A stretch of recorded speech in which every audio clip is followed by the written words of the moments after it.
Yes, yes, yes. The moment we've been waiting for. We have the beautiful Miss Olivia Linden, and that's a name that I'm quite know quite well from Queens, right? That's right. And you have a very interesting thing that you do amongst many things. Mm-hmm. And the title of this show is Relationship Tarot. That's now, when right. I was young, I used to say tarot, like carrot. You know, I think we all, right? Tarot. And yeah, right. I'm really looking forward to speaking with you, which really you have a lot to share. So I can't really add in, just ask the questions that other people are afraid to ask. But I do want to thank you for being here. I do want to thank you for bringing your expertise in a subject that I don't know much of, but I'm quite sure a lot do, and some who think they do. So we're going to bring a lot of clarity and confirmation and validation. Okay. And I just want us to roll. It's sweating hot over here in Africa, as we all know, and I have my trusty rag. You'll see me wiping my face, but I'll hide sometimes to do so. I want you to tell us, Ms. Linden, like how long were you into this? What are some of the falsehoods? What can you explain about it? for the people who say that's some bad, evil, dark stuff. What is it that you can enlighten us on? Which I know there's a lot of enlightening, but tell us who you are. Just go down the list and let's flow, and I'll jump the ball rolling. But this is going to be a good one. So talk to me. Okay, so I started off being very much into astrology. I've been reading books on astrology probably since I was about 8 years old. My mother had a book collection. She had a bookshelf over 200 books.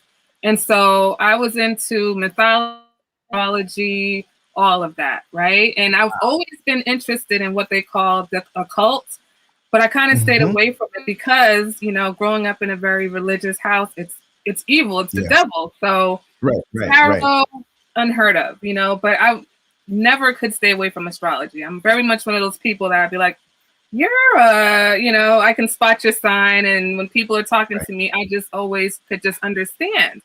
So over time, I realized that that empathy, that understanding is an energy thing that I have, that strangers will come up to me and feel comfortable telling me their deep, dark secrets. Wow. I'm looking like, why is this person, you know, why are they talking to me? But, you know, they just feel safe. And so astrology is, to me, it's almost like a class. It's like going to school. You look, you have to learn it, right? You don't just know astrology. It's something that you have to study and you've got to learn. Where tarot is a skill. Tarot is something that either you, like for me, I'm an energetic reader, so I can pick up on energy. Where some people, they can hear, they're clairvoyant, they can hear a spirit talking to them and they can get the messages that way. And there's people who just channel, you know, messages straight out in that way. So it's something that either you have it or you don't.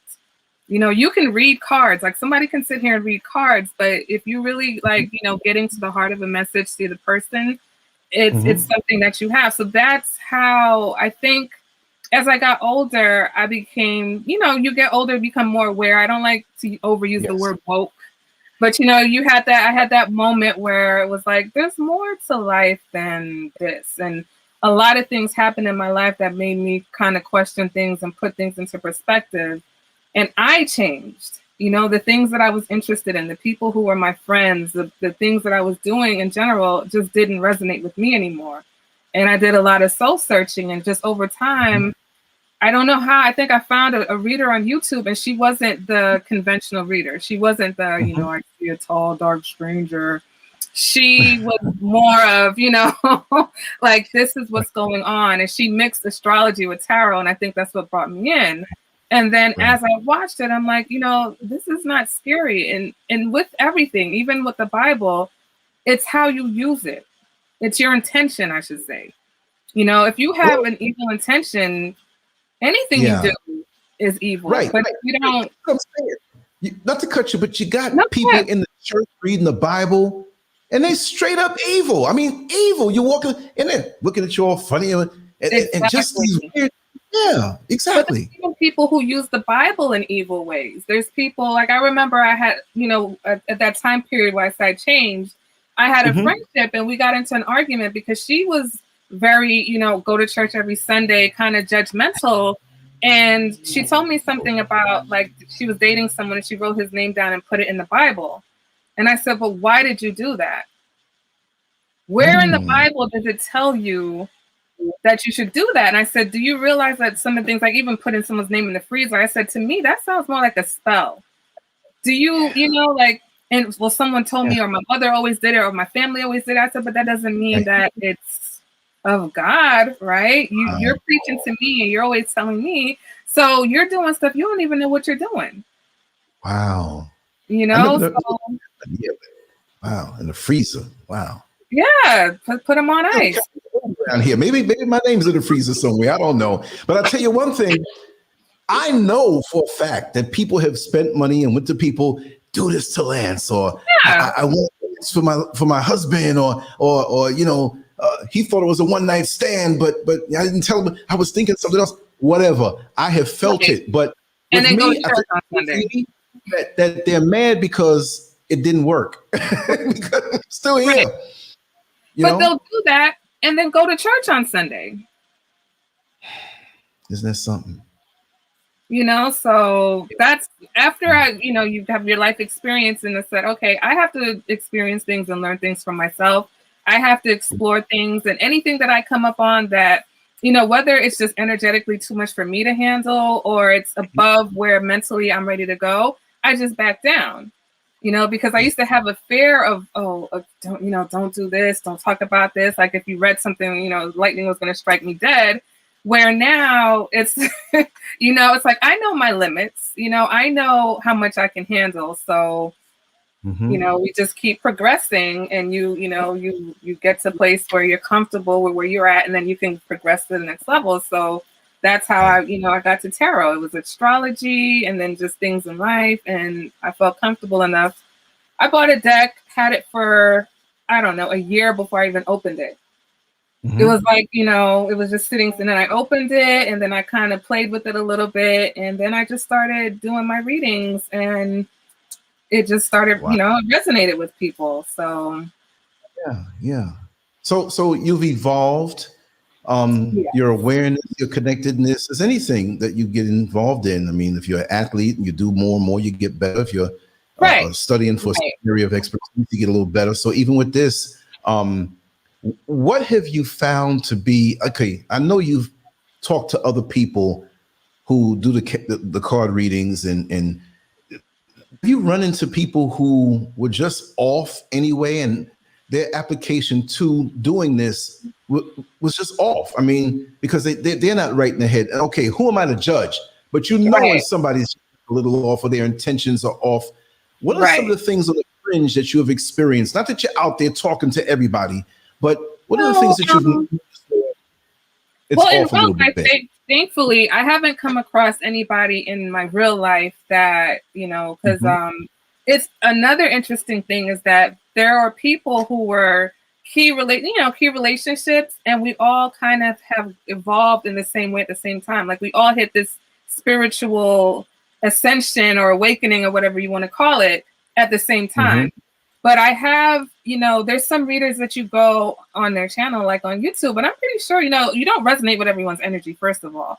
But there's been a few that, like there was one, and I was watching her, and she kind of, was right. But then she would just like, it would go so left. And I'm like, is this a reading, or is this what's going on in your life? And it's coming through, and she started talking about people who were attacking her, which I can't say if it was or wasn't.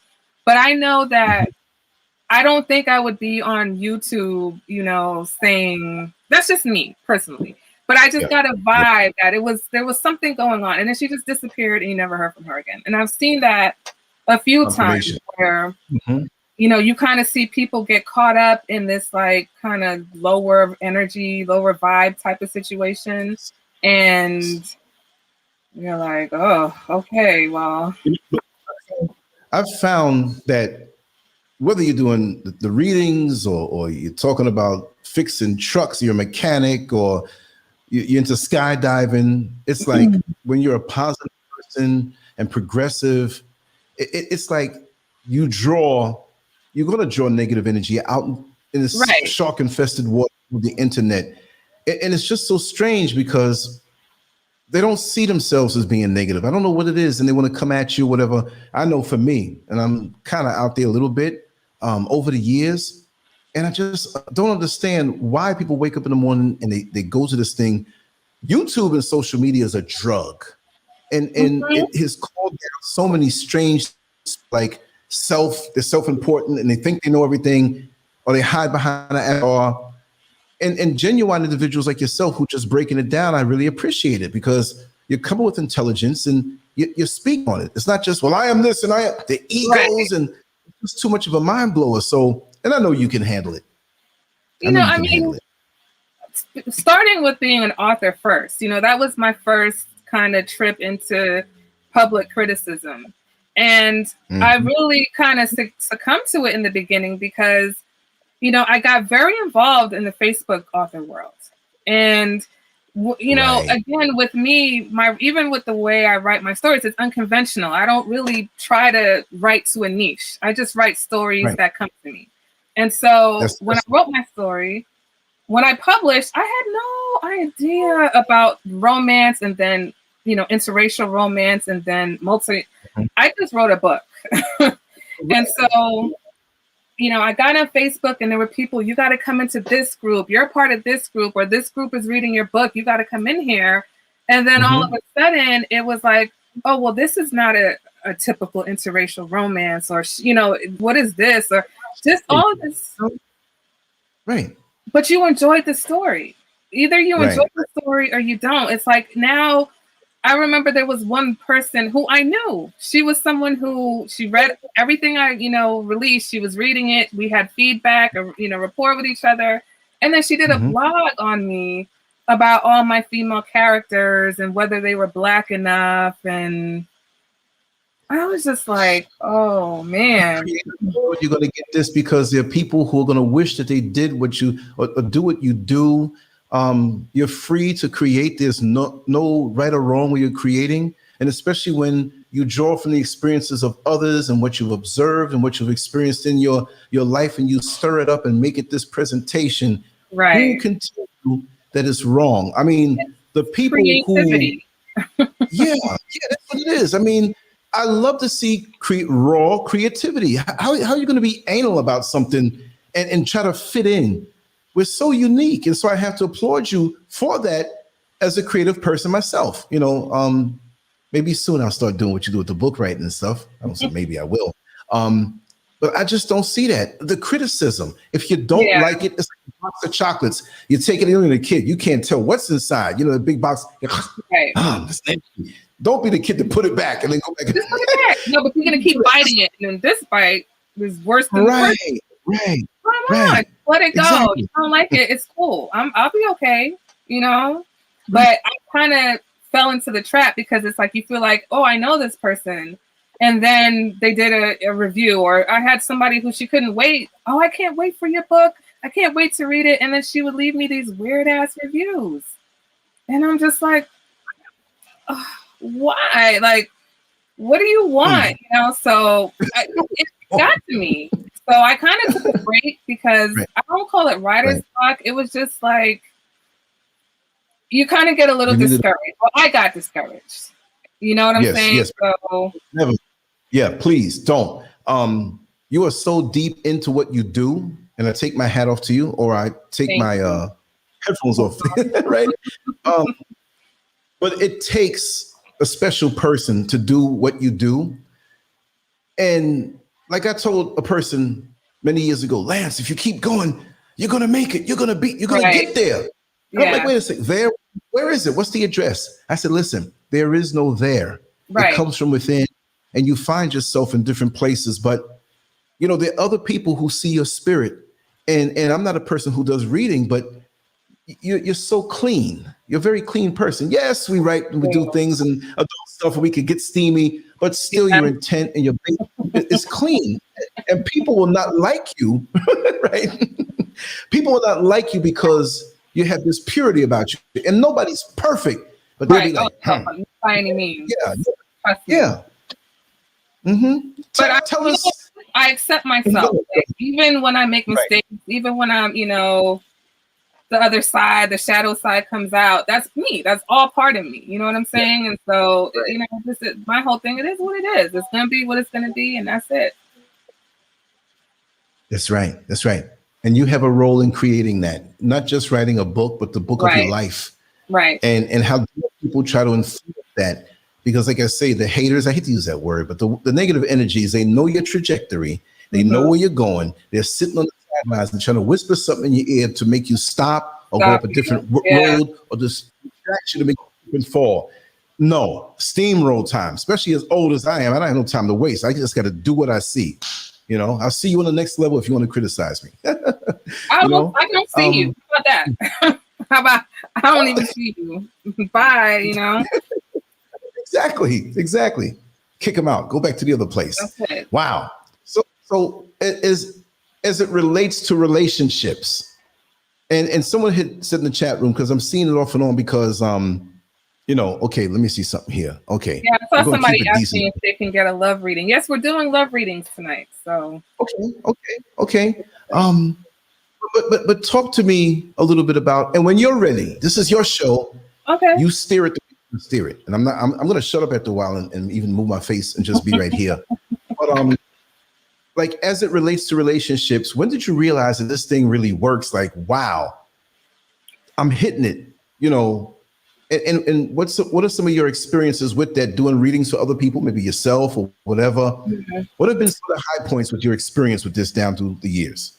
I feel like, first of all, I did it on myself, you know, and so when I did myself, I was just like, okay, you know, it's yourself. That's easy.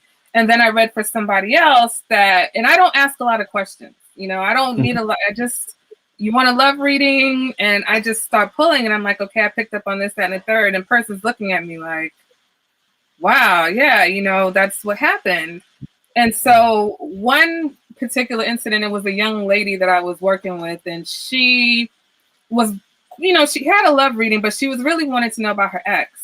And I picked up that, you know, like there was a drug habit. I picked up that he was kind of stalking her. I said, I have a feeling that you need to lock your doors. Make sure you lock your doors and your windows. You know, maybe you're in a smaller town and you're comfortable, you know. And when I started saying that, she was like, oh my God, you know, my ex is a heroin addict. And, you know, I had to put him out because of the drugs and I have kids. And it was just everything that I was saying, you know, and I don't know where it's coming from. And she's just like, wow, you know, thank you so much, because I had a feeling, and my neighbors said they saw him. So this guy was, you know, literally stalking her. So I was like, you know, you need to be careful. And, you know, so that's when I started getting out of the whole, oh, love is coming, or love is here, love is, no, this is what you're dealing with right now. Okay. Love may be coming. That's great. But right now you're dealing with this situation, you know what I'm saying? Or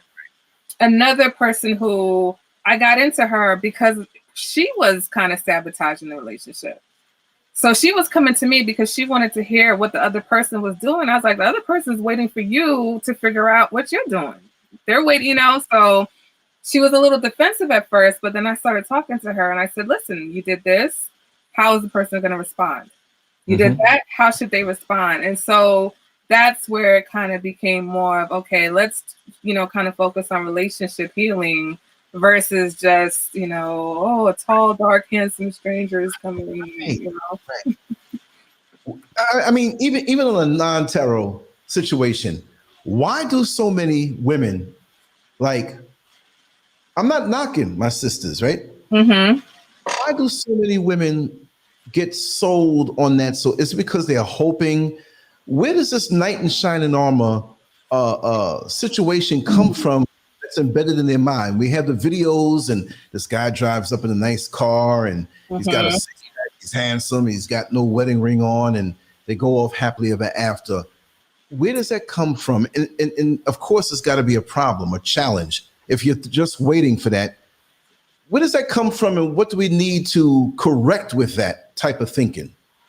It comes from Disney. It comes from Disney movies, Disney, Pixar. No, you know what it is? And I've had this conversation recently. You know, they call it programming. It's television programming, okay?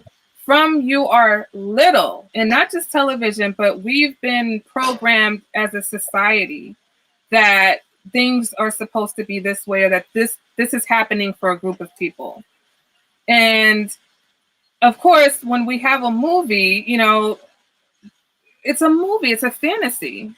It's not reality. But people see these things over and over again, and they start thinking that, you know, this is somebody's reality somewhere, which it's a possibility. But what percentage of the population is really having that experience? You see what I'm saying? So even if you think you're just having a good night with some popcorn and entertaining, that imagery is being programmed into your mind. And there's an expectation now that, hey, maybe that should happen for me. And I also feel like this is we're going a little left here, but in the society that we live in, right? If you think about it, with the military and with police officers and with certain industries where people are trained, these men are trained and they go off to war, they go off to combat, or they're in pressure situations that cause PTSD and all these other things. Now we have all of these shows. If you notice, most of the men in these TV shows are extreme narcissists. They're either narcissists or sociopaths, right? So we have trained women and trained young girls and women to be understanding and accepting of these extreme male behaviors, right? So now everything that he does that's nice is like a big deal. Oh, he brought me flowers. Okay, but he killed your neighbor last week. Do we care that he's showing up with flowers? Does it matter? You know what I'm saying? True. So it's that disconnect in, oh, okay, the knight in shining armor, but all of these guys that are knight in shining armor, if you watch these shows, they're killing people, they're robbers, they're murderers, all of this activity that in real life is just like, okay, what? You have to have an extreme personality to do that. Well, if we're creating this personality type by the thousands, right, then we have to train women by the thousands and the millions or whatever to accept that type of behavior. So there goes the programming. So, and if you don't have a real life example in your, reality of something that's more healthy, more balanced, because no relationship is up here all the time, you know? So if you weren't taught forgiveness, if you weren't taught discernment, if you weren't taught understanding and all these things as a young woman, you kind of get sent out into the world with this distorted expectation and idea of what relationships are supposed to be. Excellent. As I'm drinking in your words, go ahead. I'm sorry. Go ahead. No. I said that's just my opinion. I don't want anybody to be like, no, but you're dead on point. Or you're alive on point. We'll keep it good. Thank you. Yeah. Okay, that explained a lot for me because I have been in relationships in the past. Maybe not always like super serious. Some of them, and some of the ones that are like, okay, we don't know where this is going, but we're cool with each other, right? Mm-hmm. And it seems like with yourself, when you said people open up to you, it's never been a problem for women to open up to me. I don't know what it is about me. They'll come to me, their life story or whatever. And I like to talk. That's obvious. Right. And they would talk and pour their hearts out. And I would always find out that in their past, when they dealt with abuse, and I would say that the majority have dealt with some kind of major abuse and maybe they don't talk about it or whatever. Mm-hmm. They've always made an excuse after the fact. Like they're not with them anymore. But they say that, okay, he used to beat me or he would cheat on me or he brought home diseases or made babies, whatever it is. But with the physical abuse, and I've known people who have experienced all of that in a relationship or a marriage. Mm-hmm. And then you say to them, like, that guy was a rotten guy. Okay, now maybe they're still connected somehow emotionally, mm-hmm. but I find that many have chosen to still find the good, like what you said about, oh, he bought me roses, right? Right. Hey, oh, try to find a way to big you up. And those are the same ones that when they get a good guy who wants to be truly romantic and want to do things for you, not just holding doors, like, that's mandatory, but really have a protective spirit over you and make sure that you have no doubt that you love them or whatever. You'll get the crappy treatment, but then they're making up excuses for the one who did them bad. Why do they hold on to those things, and why can't, or did it damage them in a way where they have to justify, maybe they feel guilty, like I had this person in my life, but I got to make them look good anyway. It's crazy to me, the mentalities. And you don't see this stuff on the surface when you talk to someone. You dig and dig. Not that you're digging and saying, this is too good to be true, there's got to be something bad. No, but as time goes on, even if you're not putting too much pressure to really get involved with this person, that way it's a pay-as-you-go thing. There's no money involved. Right. Take this easy. I came out of something 6 months ago. I'm not rushing anything. Let's take our time. And eventually you find that little thing, which may not be a deal breaker, but it's like, we got to work on this, just as though you may find something in me as a man. But I just wanted to say that. Yeah, that's real life, and I've seen that. But again, it's what part of the person, because mental abuse and physical abuse can go both ways. So it's like, what part of you accepted the abuse in the first place? What part of you attracted that relationship. You see, oh, Naeem, I'm sorry. I just saw a comment. She cracked me up. A man gave me a rose one time to choke me another time. Is that a serious comment? No, we're not laughing at you, sister, but I'm laughing at her. It just caught me off guard. It's like, it's true. But it's like, true. that was the point that I'm trying to make. It's like, you know, we make a big deal out of these basic ass gestures, excuse my language. Okay, great. But if you have fundamental, if that's a true story, I'm sorry, I don't mean to laugh. I really want her to know. I'm not laughing at her. Right. But right. if you have basic fundamental of the kind of person that you want to be with. Right. Right. Anything that is outside of that, it's not necessarily a no, but you pause, right? Right. You stick your foot in the water, you know exactly what temperature you want to feel. Exact, right? So if you're in a relationship, you got to check the temperature going into that situation. You stick your toe in, it feels a little bit colder than what you want right now. Are you going to jump in? No, you're going to take your time and you're going to ease your way in to make sure it's not too cold for you to handle. But in relationships, a lot of times it's like, oh, that water looks real good.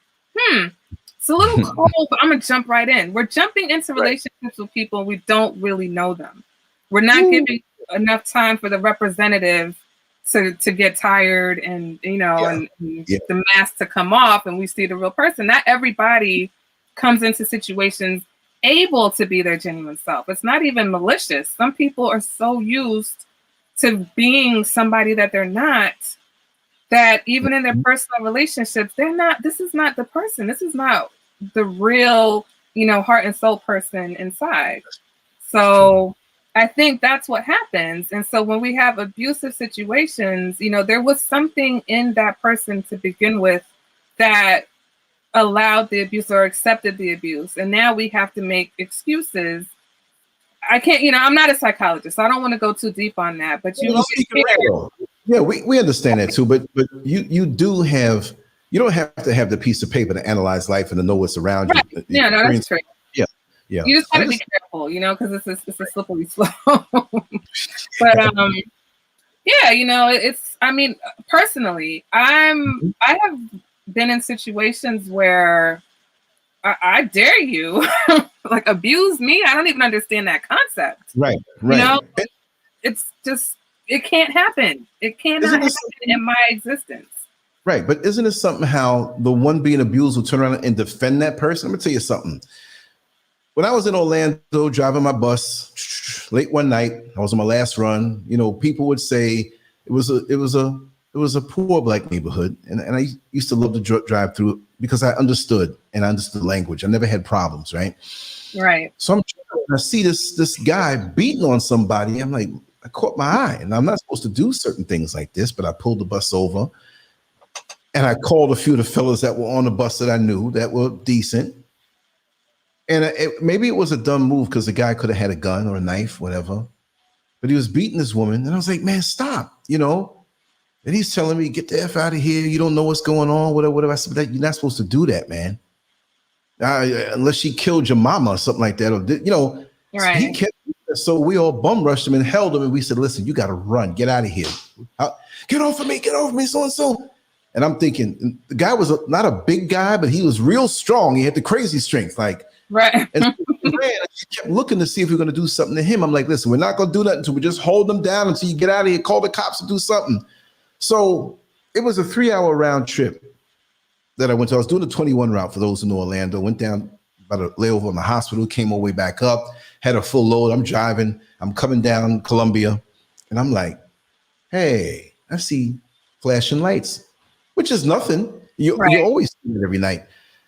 So as I got up close, I'm like, that's over there in the area where we had a little scuffle, but I wasn't even bruised. None of us were messed up. We didn't do anything. We just held the guy down. Mm-hmm. All of a sudden I see a flashlight. I was like, oh man, I know exactly what this is for. And okay, I'm the bus driver. Okay, you want to step out of the bus? And they had their hands on their guns. And they're looking at me like I'm the enemy. I'm not saying I couldn't be a bad person to do something to somebody, but you know, did you so-and-so and so-and-so, did you get off your bus and take it in your hands to, I said, listen, there was a woman being beat down. You know what I mean? And so there was a gas station. There was a couple of cars there, and a woman came from behind the trees and the bushes. She was there, but she kind of ducked back. And she said, but you had no right to do that. And I'm like, it was her.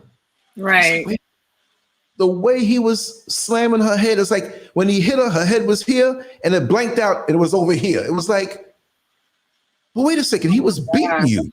Yeah, right. But that's no need. You had no right to get. I said, did we do anything to him? Yeah, you held him down. I said, and so the cops understood, but they were a little ready to like do something to me. Right. I said, listen, I'll never do this again. You know, and because if somebody's getting killed, I'm going to stop. I can't help that. But it showed me, and I've been through several situations like that, more so verbally, but it showed me how that dynamic can work where there's that attachment. And if you get involved, then all of a sudden you end up being the wrong guy. You both turn on you because it's a, like you said, it is an attachment. It's a toxic attachment. And, you know, when you're in a relationship, the relationship itself becomes a thing. It becomes an entity. It becomes something that doesn't want to die. Right. So the more toxic it is the more tension and the more, you know, could be violence or whatever when you try to pull those two people apart. Right. So you get in between that. What's going to happen? You're going to get smacked by that because these two people, that thing doesn't want to die. It's desperately trying to stay alive. So she's trying to extract herself. And you always hear people, why did you go back? Because she wasn't strong enough at that moment to get out of that entanglement, to get out of that, you know, that toxicity. And then anyone, it's going to ruin any parent, any friendship, any child that comes in between it and tries to even protect her. Because, she's got to, you know, we say she's defending the abuser. She's also defending the part of her that is there, that stays. You know what I'm saying? Because if she says he's a piece of ass, then you got to look at you. Well, if you're calling him a piece of shit, why are you still here? And if she's not ready to leave, then she has to find the good in him and she has to defend him because she's defending herself. Yeah, she's a cold piece of shit. She's a cold shit. It's amazing the energies and why we get involved with people and don't know why we get involved with people. And what fascinates me is seeing how people first get together and this energy opens up between the both of them and meshes and they waltz through life and they think this is the best thing in the world, but they have things about them that they haven't healed from, things that they haven't addressed. And they don't think it's just a visual thing and a feel-good thing for a moment until they realize they're in a big mess. So have you ever, we know that you've dealt with people with the tarot readings on a single level. Have you ever dealt on a relationship level with couples, or if you have, what was that like? I haven't done a couple together. I have done someone who was in a marriage or in a relationship and the person knew of them getting a reading. And so we got like the feedback that way. But that's something that actually I want to do is like, I want to get to a place where it's almost like a therapy session. You know what I'm saying? Because, you know, with both people sitting there, you can get a deeper understanding. Okay, well, this is this person's motivations and this is that person. And that's kind of how I do my relationship reading. You know, it's your intentions, what you're feeling, but what you're actually doing. And we have, you know, both partners, we bring that out. So when you see, okay, well, this person's intentions are this, but because of something going on, you know, in their heart space, this is what they're showing. And so now you have a better understanding. Well, they have good intentions, but this is why. Or their intentions were never good. So it doesn't matter that they're doing all this because their intentions are in a terrible place, you know? So I feel like that's more helpful. You know, it's more helpful if we can pinpoint, you know, areas of conflict so that we can heal or resolve it versus just, you know, focusing on, are we going to be together? You know, what's the point of being together if you're not happy, if you're not striving to elevate your, you know, your situation? Right. That doesn't make any sense, does it? And even myself personally, down through the years, I've been in situations like that where it's like, why am I here? This is not for me. And one thing that wasn't it was a blessing, and it was something that for me, and I'll reveal this in my prior marriage. I saw my father with my mother, loving my mother loving my father. They had little scuffles, but they kept it down. They had difference, but it was a loving home. It was a really loving home, and they focused their love on me as well as each other.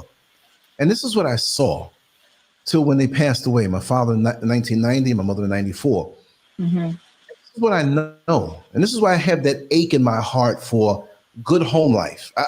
I was younger, 6, 7, 8 years old, just like, it feels so good to be home. I knew it then, and that is standard, that it has to be that way.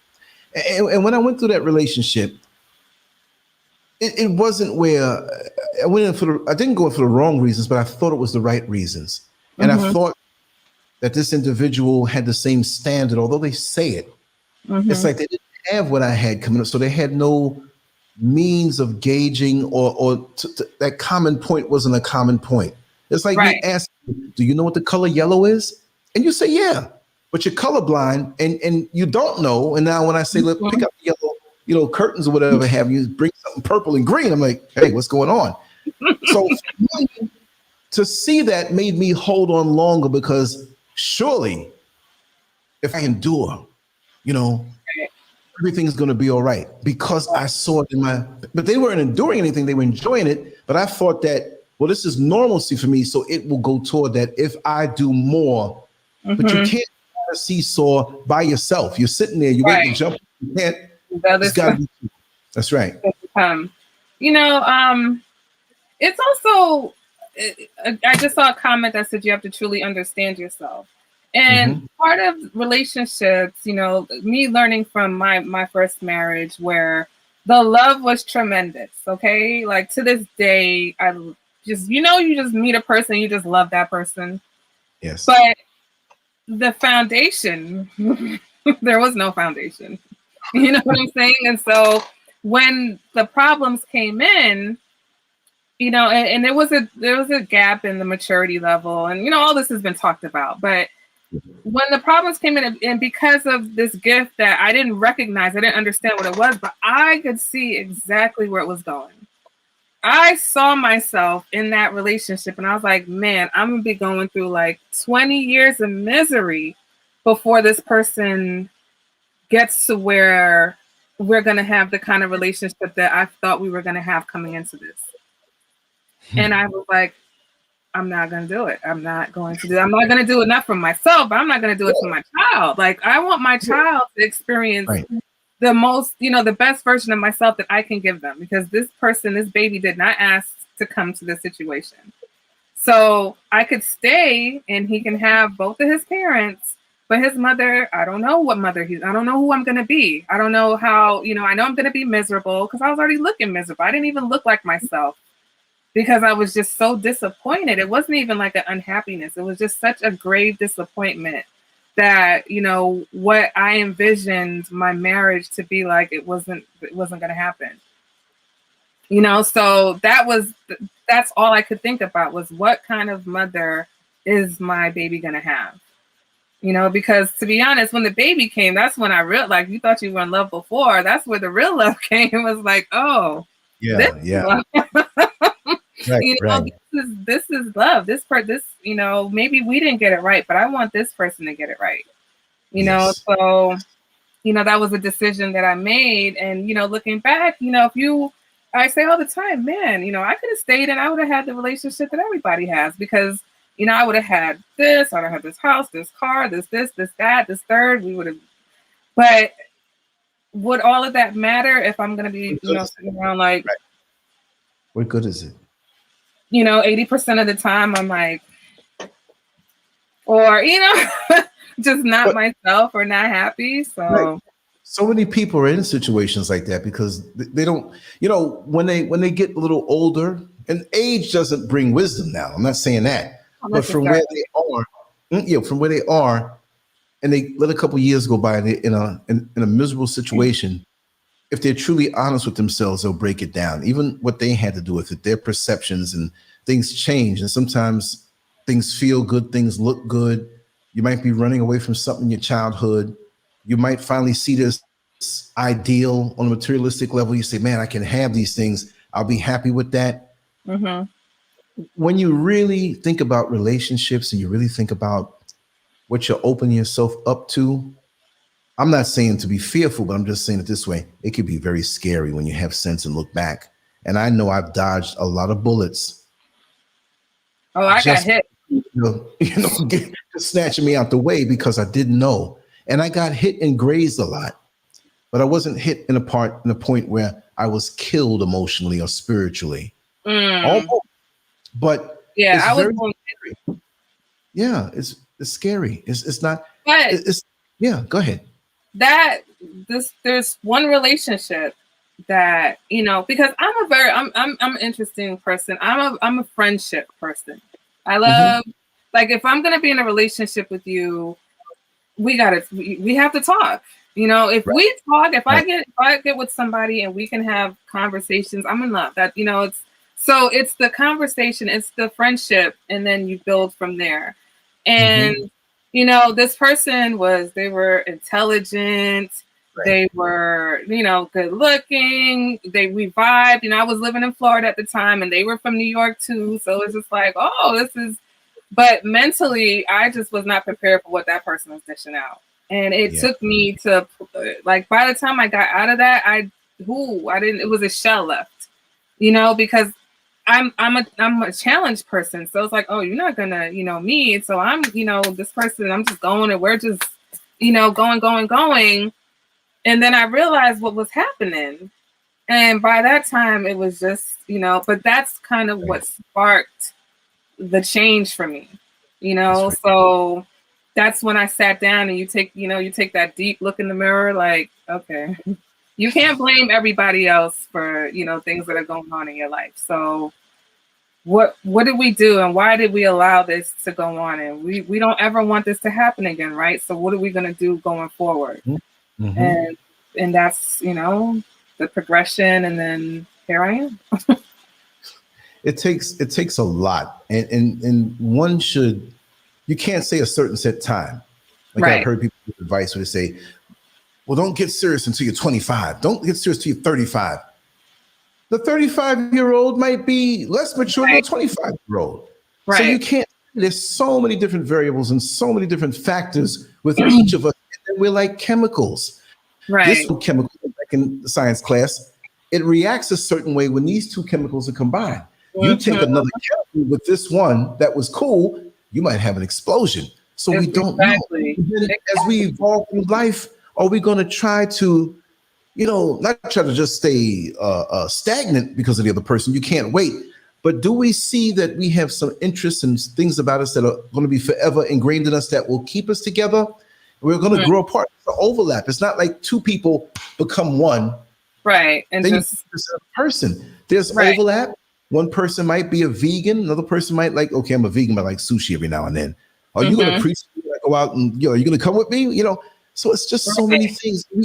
Conversation, you can never have enough conversation and speak about the things that are unpleasant now as a preventative measure. So when you go and detailed stuff, like you can see certain things, don't ignore it, thinking it's going to go away. If you can see you're going to have problems with the in-laws down the road, like, we need to talk about this because I think your mother doesn't dig me too tough type thing. Now I see people or family here in the chat room, they're like, readings. Shut up, Lance, readings. Keep going. But when you're ready to do that, just, you know, let me know. Okay, I've got my pile. I got everything set up. So if at any point we can jump into the readings. But the conversations was good. I was like, I love relationship conversations. So me too. Me too. Get me off of here. No, I love it too. No, I'm not rushing with the readings. We can roll because I'm going to write books about my experiences, like stuff I never told before. And I am going to go deep to the point where if you're reading it, you're going to be like, I'm embarrassed. He's telling this. Throw the book down. That's what I want. I got some stuff to tell. I'm not going to sit here and prop myself up as being this. Nah, I'm going to say it's dirty, dark things that men don't tell. I'm serious about that. If I'm not going to do that, I'm not writing this book. There's no way. It's not about either. Yeah. And I'm not going to hide either. People are going to be like, yo, I can't believe you wrote that. but it's true. It You'll happened. be surprised, Lance. Let me tell you, because part of it, I don't know if it's a gift or a curse, but a lot of the men that I know, like I can get them to tell me, oh, so tell me about, well, what happened, and they'll be like, well, da da da da, and inside I'm like, oh, monster, but it's like, listen, you can't keep it quote unquote real with somebody, but then have all these experiences or this part of you that you don't want to share. Because if you experience that, just imagine how many other people have experienced similar things, worse things. So being human, I'm telling you, it's part of that programming. It's like there's this mid flat line that we're all supposed to kind of like not really deviate away from too much, right? And then anything under that is considered quote unquote bad, and then anything over is like great. But say you're a person that kind of goes above the line, and then sometimes you dip deep down. That's still balance, right? Yeah. You still want, so these are experiences.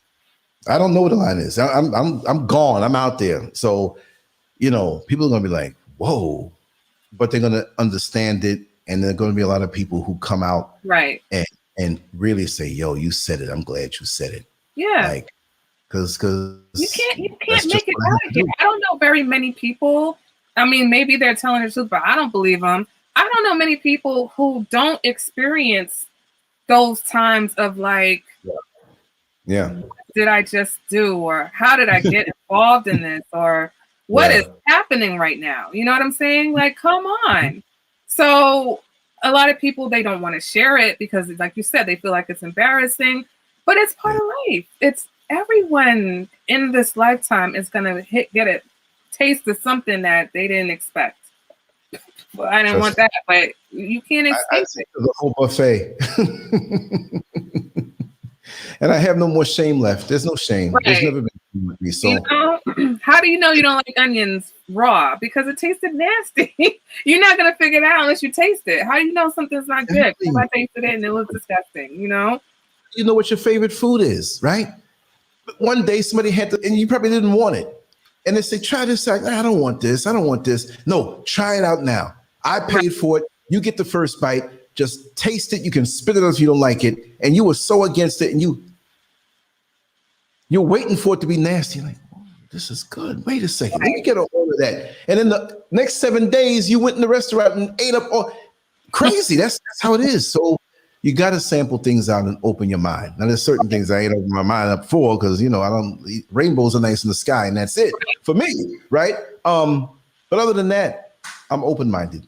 Yeah. I mean, because even if, even in those experiences that we're not proud of, it helps to advance you. You know what I'm saying? It's almost like, say you don't know how to swim and someone drops you in some deep water and you make it out. You're never going to be the same. You're never going to be the same because now you've done something. You've experienced something that you never thought you were going to make it. You always thought if you got dropped in that water, you were going to die. You're going to drown. It's over for me. Yeah.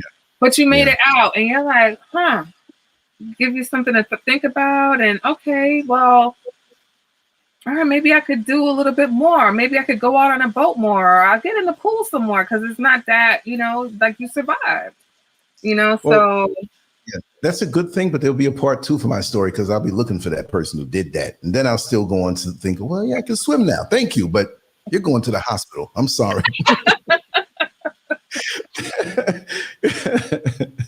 Well, but that's true, though. It's in those times of unexpected challenges that we have that, that it will make us grow. So this so-called will kill us. Comfort zone will kill us. The person you think you are, you know who you really are when you come up against something that you didn't know or you don't know how to handle, or it's like, oh my God, I can't believe this. But you got to figure it out. You got to get through it, right? That's when you learn who you really are.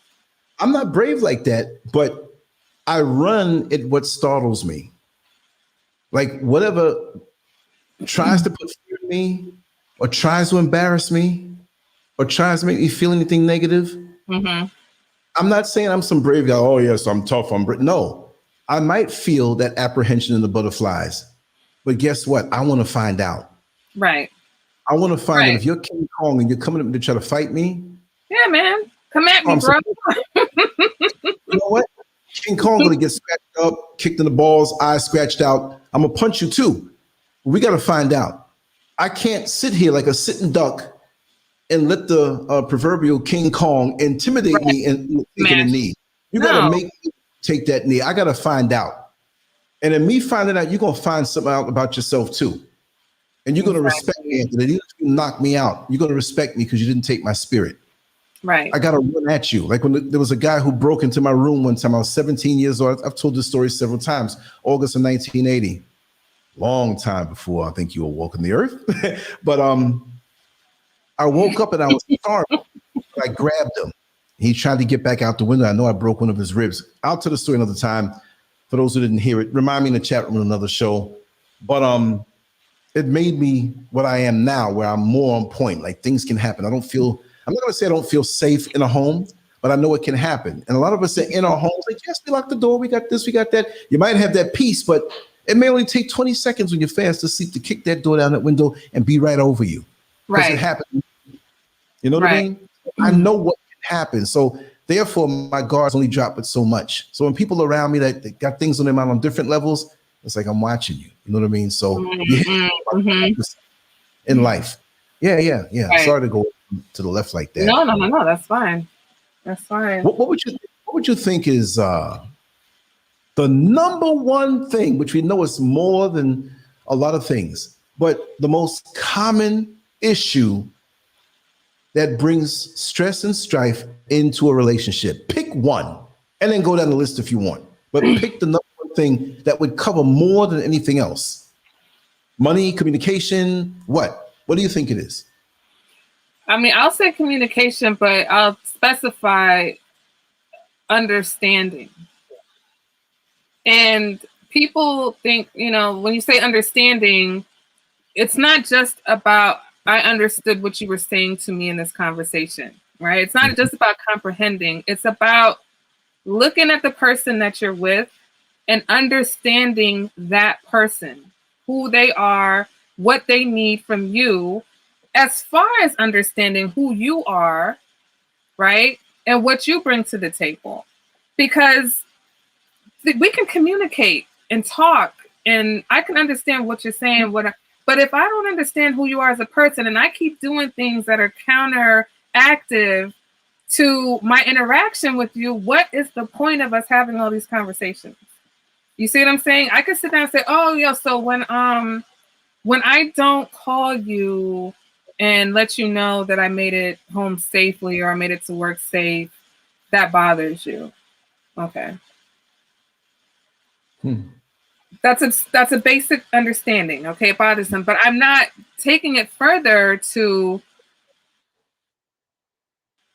this person is a protector, or this is something that's important to them. This is something that matters to them. So every time I don't do that, I'm showing them that I don't care about what matters to them. That's just like a little type of, you see what I'm saying? But I feel like with people, it's like, well, I don't understand why that's such a big deal. I don't understand why you get so upset, or vice versa. You know what I'm saying? When men do things and a woman keeps trying to explain herself, and he's just like, but I don't understand why it's a big deal. It doesn't matter. It's a big deal to me. Do you understand that? Exactly. So they're showing you a gross disrespect and dismissing you, because people don't come with instruction manuals. And so many don't communicate, and you have to find out for yourself. It's quite a blessing. Do I care enough? Yeah. That's where, you know what I'm saying? That's where do you care enough about this person, right? To understand who they are? Do you care enough about this person to really say, okay, I'm going to put in the effort, right, to understand this person, and we got to meet halfway. It's not just me compromising, because this person is going to have to understand who I am and where I'm coming from, right? And like you said, when you have two people, it's not just we become one. We're walking together going forward. So as long as we can go forward together with that understanding that, hey, every now and then we're going to have to sit at this bench and maybe take some inventory of where we are so that we can keep going forward together, right? Yes. But a lot of people, they just think that, okay, well, we moved in and we like each other. We have this chemistry. You cook good. I drive good. You know, it's like a list of things that we do good. And we're just gonna put it together and we're gonna have this, you know, perfect relationship. It doesn't work like that. That's what the commitment is. I'm committed to continuing to understand you and to continuing to compromise and meet you halfway. Right. It's like going to Staples, Office Max, or Office Depot and bringing in that shelf or that table, and you take all the parts and put it. We got all the parts of the table, but did you put it together? It's not a technique. You put it together. And so, like, what do you do with a person who you tell them what it is? Like, this pisses me off. This hurts me. This mentally takes me to a different place. And they just don't do it. I mean, like, they just refuse. They just dismiss you. They just, like, how do you deal with that? I mean, what do you do? Like, say, listen, this is the beginning. Personally? Ping! The way you did that said a whole lot. Me personally. You didn't even have to finish it. You didn't even have to finish the sentence, right? Me personally. Right? Oh man. Right. Like, you know, because you know, I'm one of those people real quick. I'd be like, listen. Let's just be friends. How about we just scale it back down? Let's just be friends. Okay.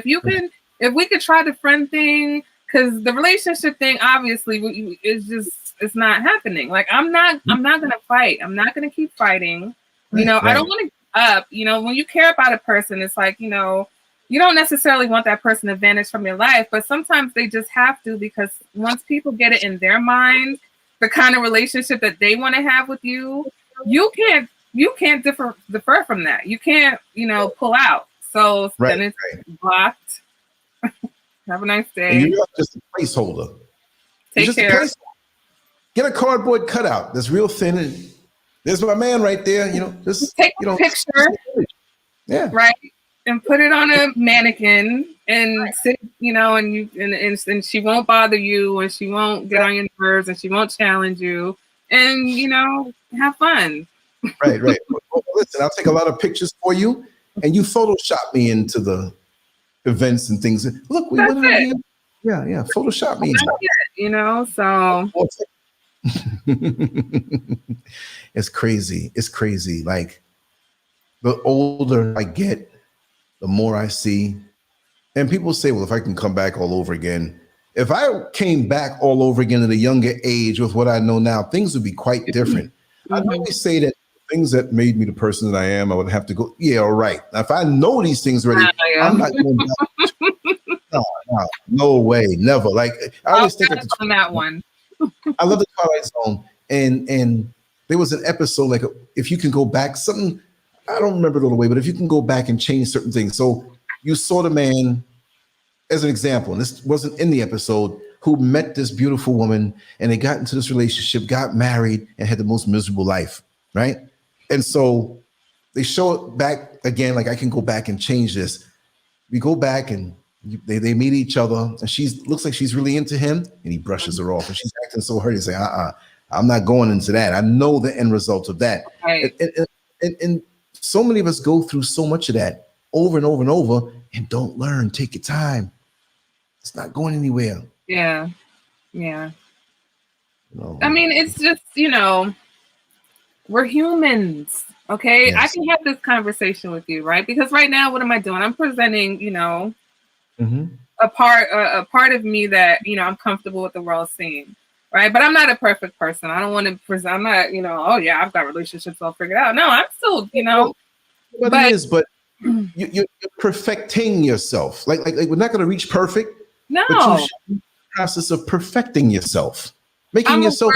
We're all a work in progress, right? There is no max out on elevating ourselves. You know what I'm saying? Because then you wouldn't see me. I'd be spiritually, like, you know, in the ethers, floating away from here. But it's like, again, with the, you know, you understand yourself, and you know, my thing for me is that I want to see how this goes type person, right? Because like you said, you run at the things that You know, so I'm one of them like, Melissa, do you know better? Or Olivia, do you know better? And it's like, yeah, you already know how this is going to happen. And it's almost like, are you cheating? Because, you know, I don't do the tarot all the time. Like, I don't, every person I meet, I'm not like, huh, you know, but, you know, sometimes I just know, you just know something's happening. You're like, no, I already know. But the human, let's see what happens. And then it's like, because I'm not afraid. Like, I don't have this fear of getting hurt.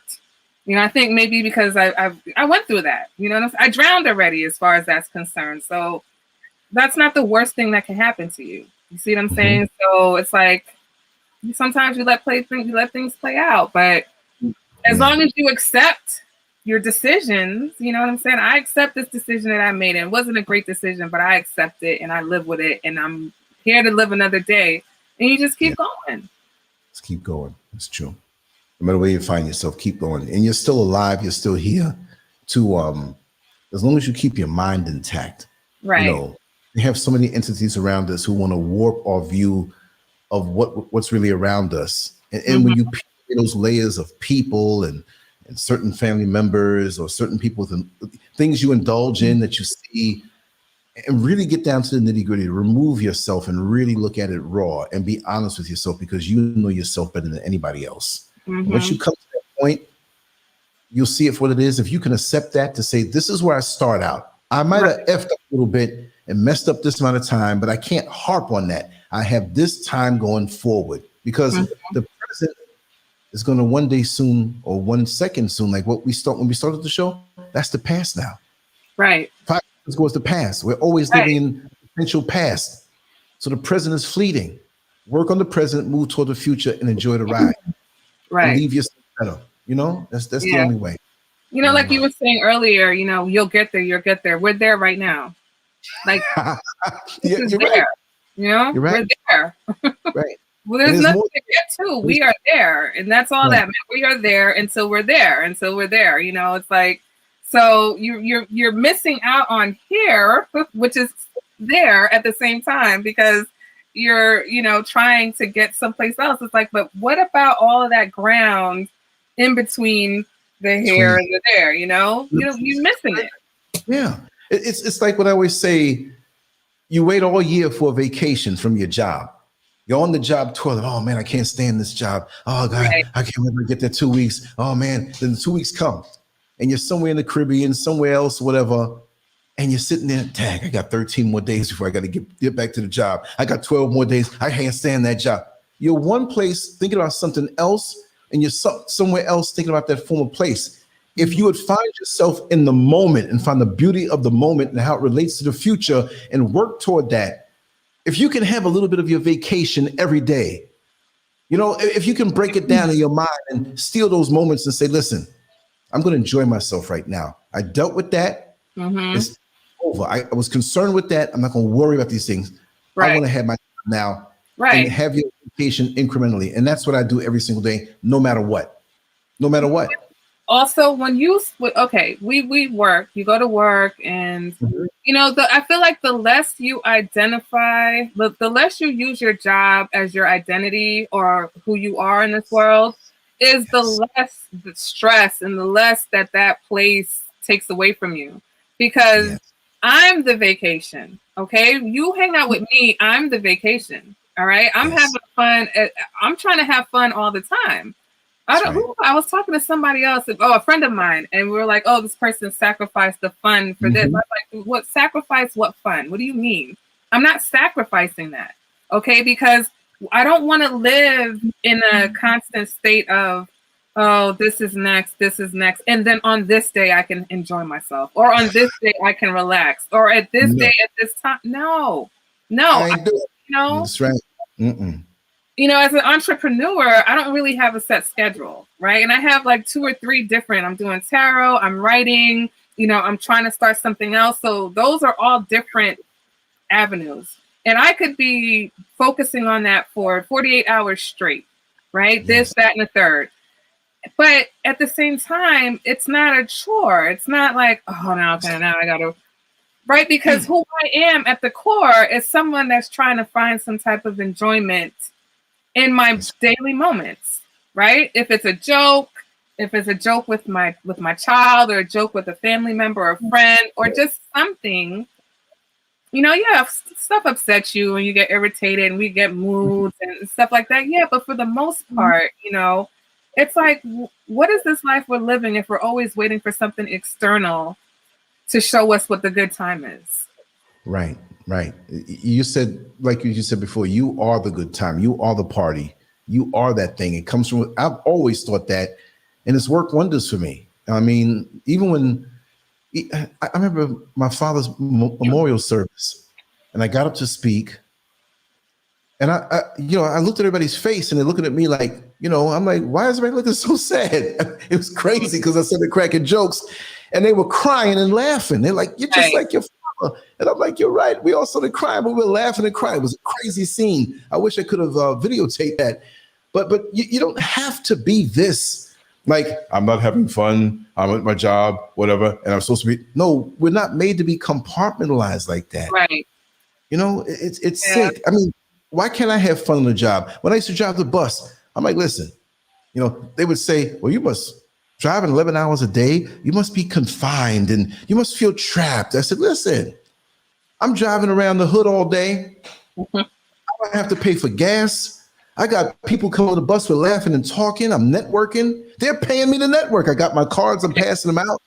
I just have to be at certain points at certain times.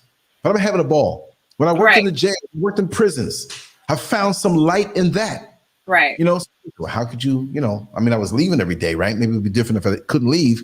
But I find light in each thing, in that moment that I seized. Earlier today, and I'll say this and I'll shut up, I know I'm talking a lot. I went over to an overpass in the Denta, and I said, I'm taking my tripod over there. I'm going to sit there and I'm going to talk, and this nice background, which I got. You're going to enjoy it when I put it up. And there was a young lady walking by. Now, I'm not out here hawking young girls, but it was something about her spirit. When I looked at it, something downloaded. I said, excuse me, ma'am, can I talk to you for a second? I said, I love your spirit. I said, could you do like a little intro for me on my video for YouTube? I'm shy. Mm-hmm. When I talked to her for a little while, she was on it, and then she was like, I like what you do. I said, here, I got a little tappy card that you can just swipe across your phone, and it puts all the information in the phone. She says, what are you doing tomorrow? I said, I'll probably be back here. She says, I work over there. Get over here around 12 or 1 o'clock. I'm going to buy you a drink. I'm like, I don't drink. She said, the smoothie, I know you don't drink. She said, bring your cameras charged, and we're going to sit down. I'm going to tell the world about Ghana, and here we're going to have a deep conversation. I said, be ready. You don't know who you're talking to. I'll have you out here till midnight. Okay? She says, I'm looking forward to this. Very pure. Right. No thing where, oh, yeah, you're trying to. No, none of that. I just love that. It could have been a dude with a spirit like that. Whoever. I love that. That purity, that you can just jump levels quick. Right.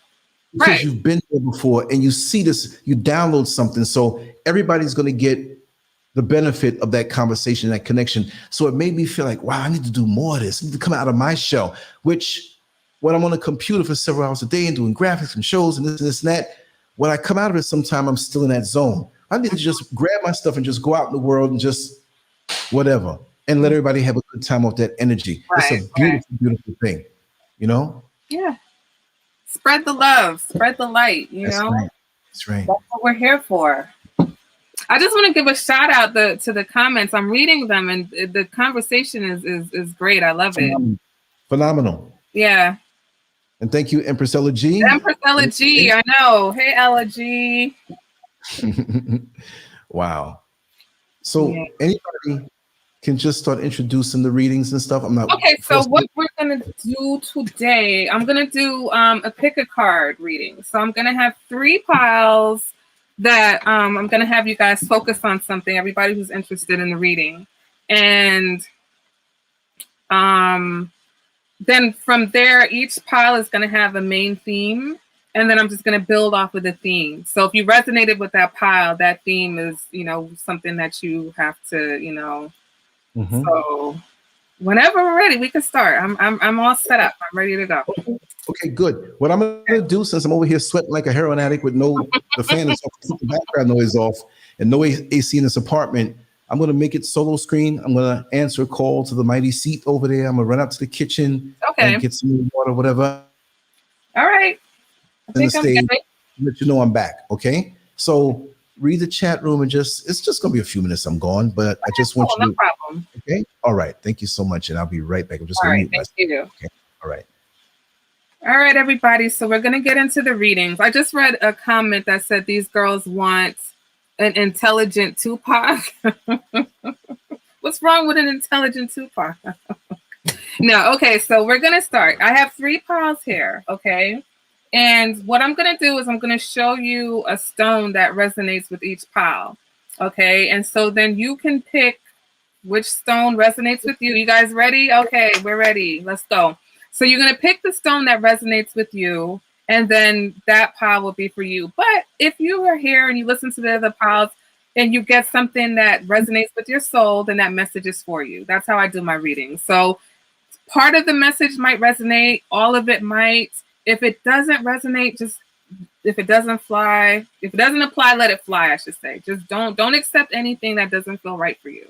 All right. And so for those of you who were asking about the readings before, I do relationship readings. So even if you're single, it may pull up something that you need to work on and heal while you're being single. Because a lot of times our single time and our single periods are meant for us to work on ourselves. It's not just us sitting and waiting for someone to come along. It's us learning to love ourselves, or just loving on ourselves and getting to that place where we are in the vibration to attract the kind of partner that's right for us.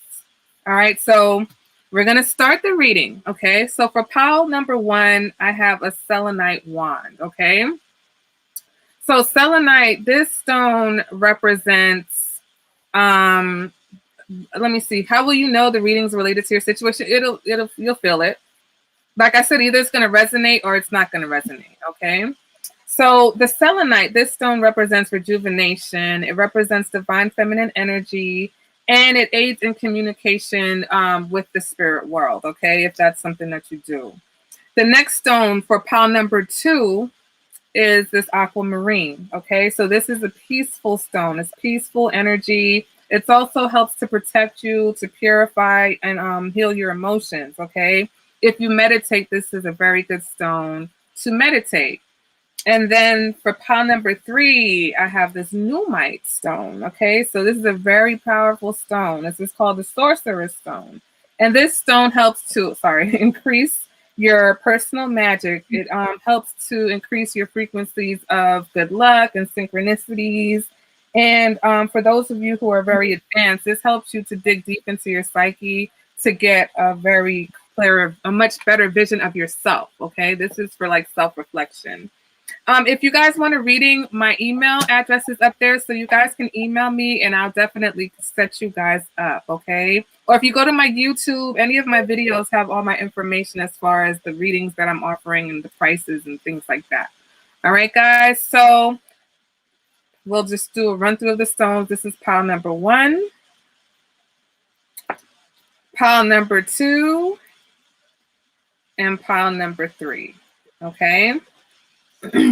So if you want to put in the chat which pile you resonated with, it's up to you. You don't have to, but we're going to go ahead and we're going to get into pile number 1. Okay. So pile number 1, your main message is forgiving and learning. Okay. It says, as you release and heal the past, you experience more love in your present moments. All right. So for pile number 1, there's either a person or an experience that you need to show forgiveness to. All right. And forgiveness, it could be from a person that hasn't even apologized, the person that may not even understand or may not even be aware that that situation is still affecting you. But the forgiveness is for yourself so that you can release that energy, because it's something that you're holding on to and it's affecting you. So once you release that, it's going to open you up to more enjoyment of your life and to better focus on your present moments, because it's kind of it's pulling you back a little bit. All right. So the next message we have is date. meeting someone new, dating, get back out there, plan, set a date. All right. So if you are single, then it may be that you need to start dating some more. Okay. You need to get out there. There may be already someone in your mind. So once I pull the tarot, we'll see what else is going on.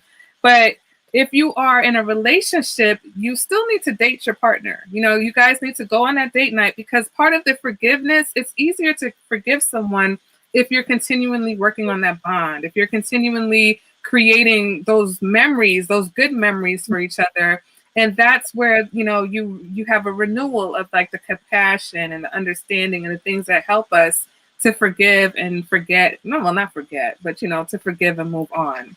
All right, so let's go ahead and see what messages the tarot cards have for us. All right, so this is for pile number 1, forgiving and learning. Okay, so what are the messages that we have for pile number 1? All right, we have the Ace of Wands in reverse. Okay, so whatever this is, it's keeping you kind of stuck. All right, you've kind of maybe feeling stuck right now, feeling stagnant, and it's because of, like I said, this energy that you're holding on to. It's holding you back. It's blocking the passion, not just from you, but from coming to you. Okay, it's something that spiritually even you will elevate once you work through it. All right, so let's go ahead and see what other messages do we have for pile number 1.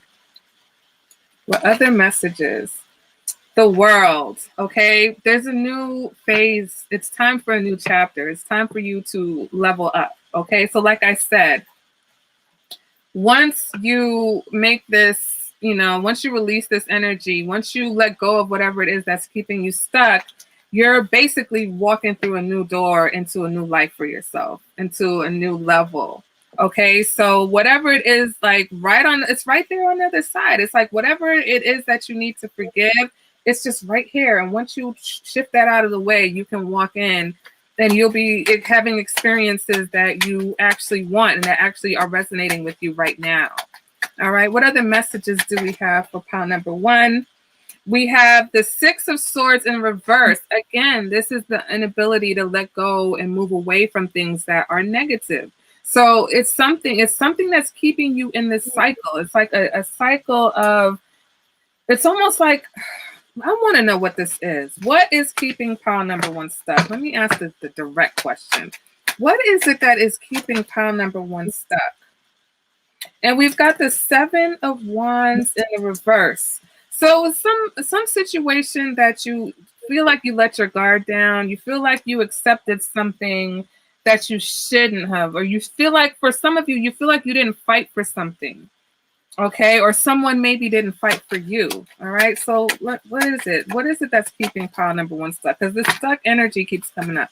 I want to know what is keeping pile number 1 stuck. Yeah, it could have been a relationship that either, you know, this person let it go or you let it go, but somebody didn't fight for it. This could have been somebody who was younger than you. They could be a water sign, Pisces, Cancer, Scorpio.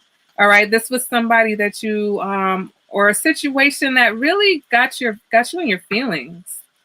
All right. Can I get one more card for what this is stuck so we can get past it? I'm ready to get past it. You know, this is how I'm feeling about this reading. I'm ready to get past this.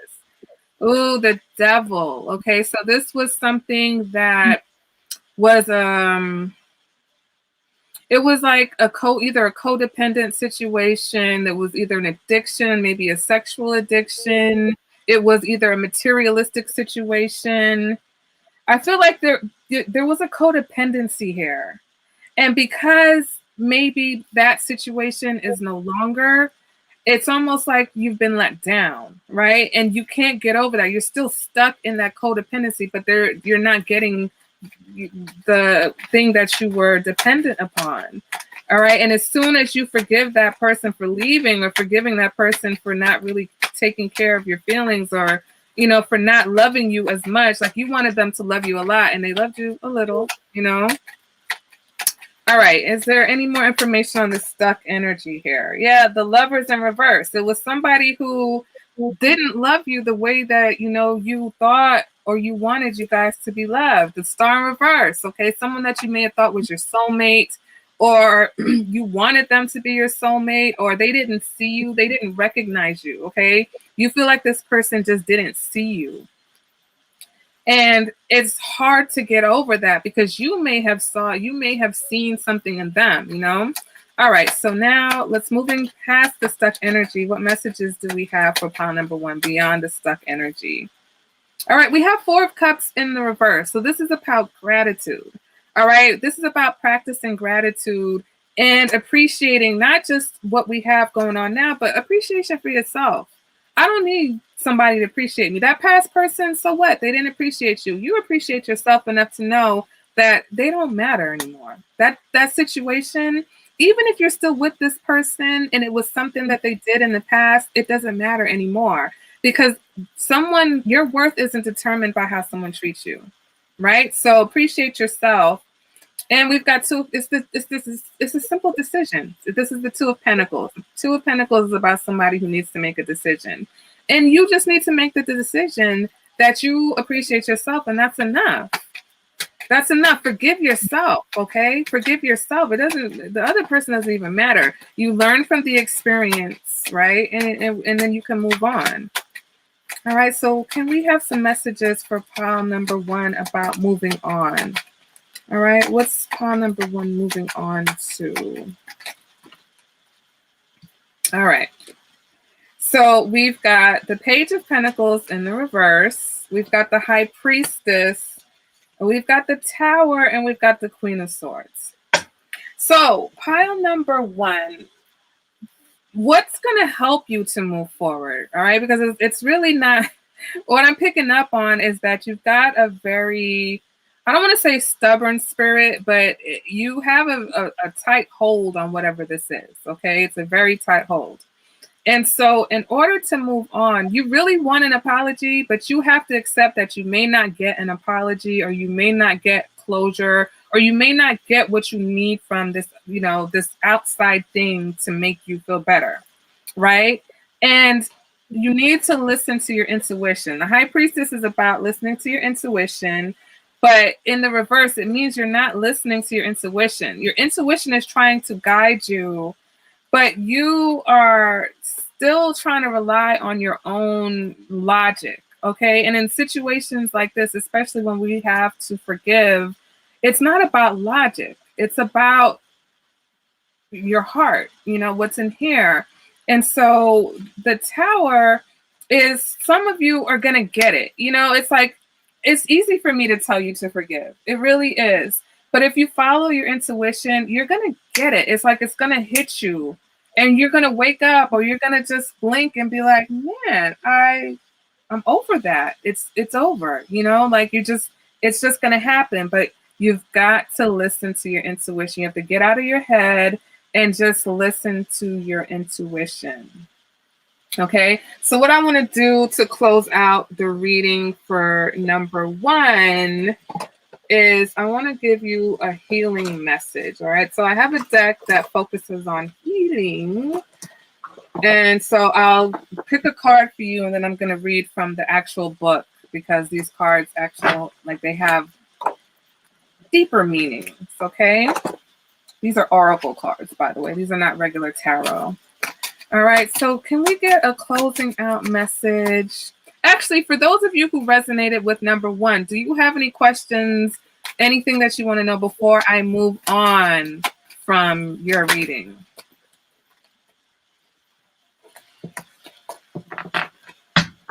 You know what I want to do before we get into this? Let's get some information on this dating. How about that? Let's get some information on your dates.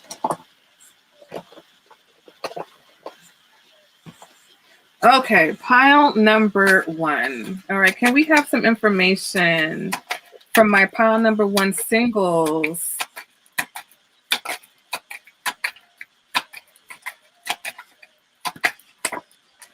Oh, okay, we've got the Magician. Okay, so for some of you, there could be a Virgo or a Gemini that you were either dealing with or coming towards you. But the Magician also represents being able to manifest, okay? And so I'm telling you, like, once it's like an instant thing.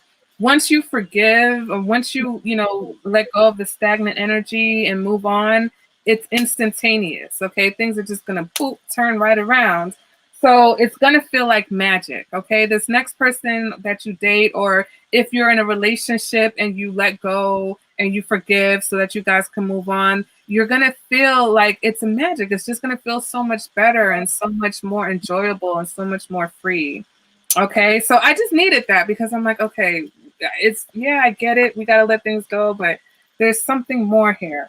So now let's go ahead and let's get into your healing message. Okay, something to end it out for you guys.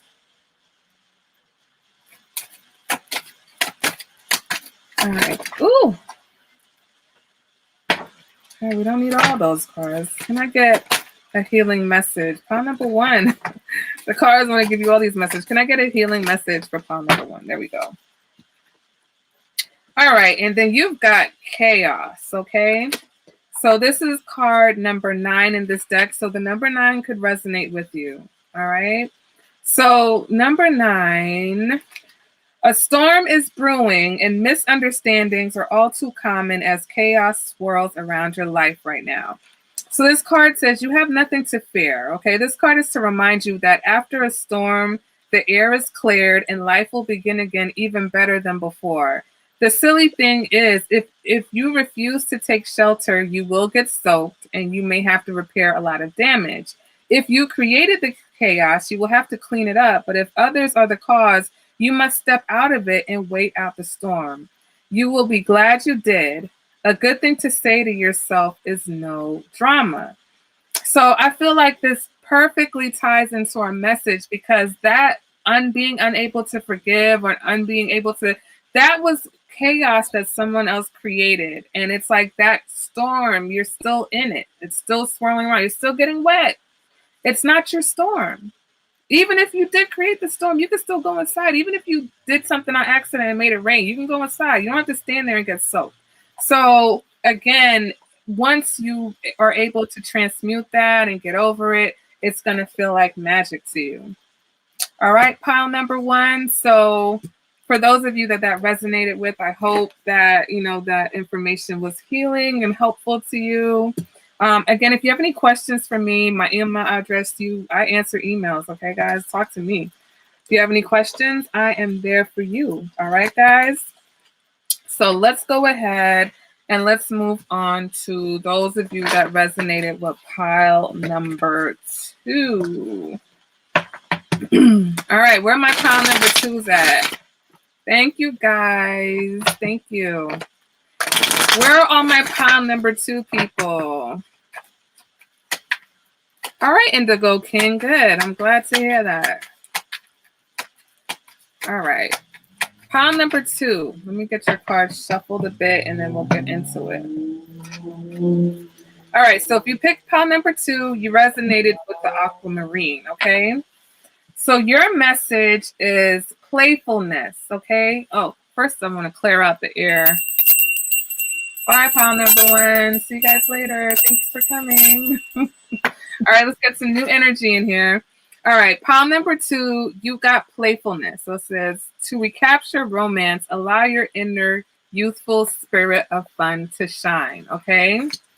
And then the next message we have is the runner. Runner in a codependent relationship, fear of intimacy, listening to ego. Pile number 2. We've got a runner here, guys. So fear of intimacy, listening to the ego. So I'm feeling like with the playfulness, you're being guided to kind of not take things too seriously, because and this is telling me that you will have success if you not take things too seriously, because you're the runner, Denise.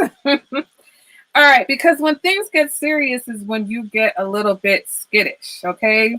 But what is the fear of intimacy, okay? So for right now, it's if you're single, it's not the time to really be trying to cultivate a deep or serious connection, all right? Because you're not quite ready for that, all right? You can keep it playful, keep it cute. You can date, but we need to identify what the fear of intimacy is, and we need to figure out why the ego is involved here. You got the Six of Wands, okay? So you're very confident, okay? You're a very confident person, and you're gonna be successful at anything you do. So if you can identify that you are the runner, then you're halfway there, right? So let's see, what other messages do we have for pile number 2 with the runner? What do we have? Or maybe you are dealing with the runner, and either way, it's not really time to be serious. The Fool, okay? This is taking a leap of faith. This is taking a leap of faith. So this is leaping past fear of intimacy. All right. This is the fear. This is your fear of intimacy here. You're being led to leap over that and go beyond that, because you will be successful. All right. But in the meantime, don't be too hard on yourself.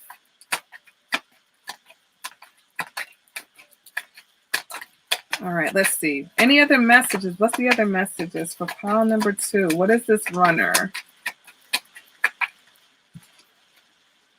The Nine of Swords, overthinking. Okay, you think too much. You're overthinking. You're thinking about. It's not even as bad as what you think it is. You're wearing yourself out, worrying about things that never happen, worrying about situations that you can't fix, worry about things that happened already.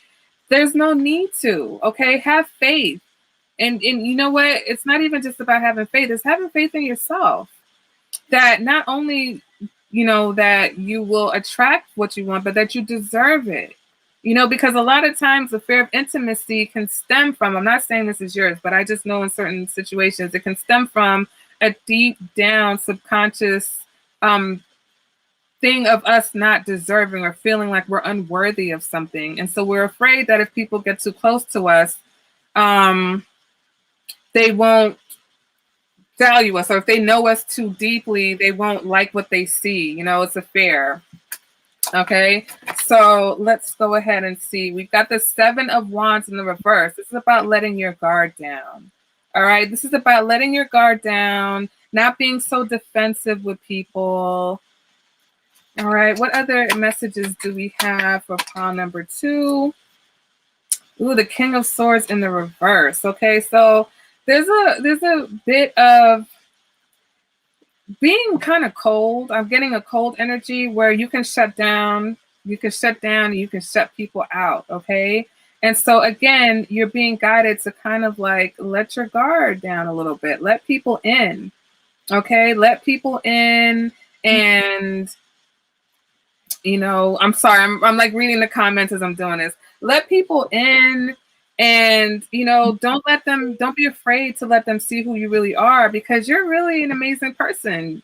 All right. This is what people see. They see somebody who's very successful, very attractive. Your ego, though, this card does tell me that your ego is there, but it's okay. You can take that leap of faith into, situations that normally you would talk yourself out of.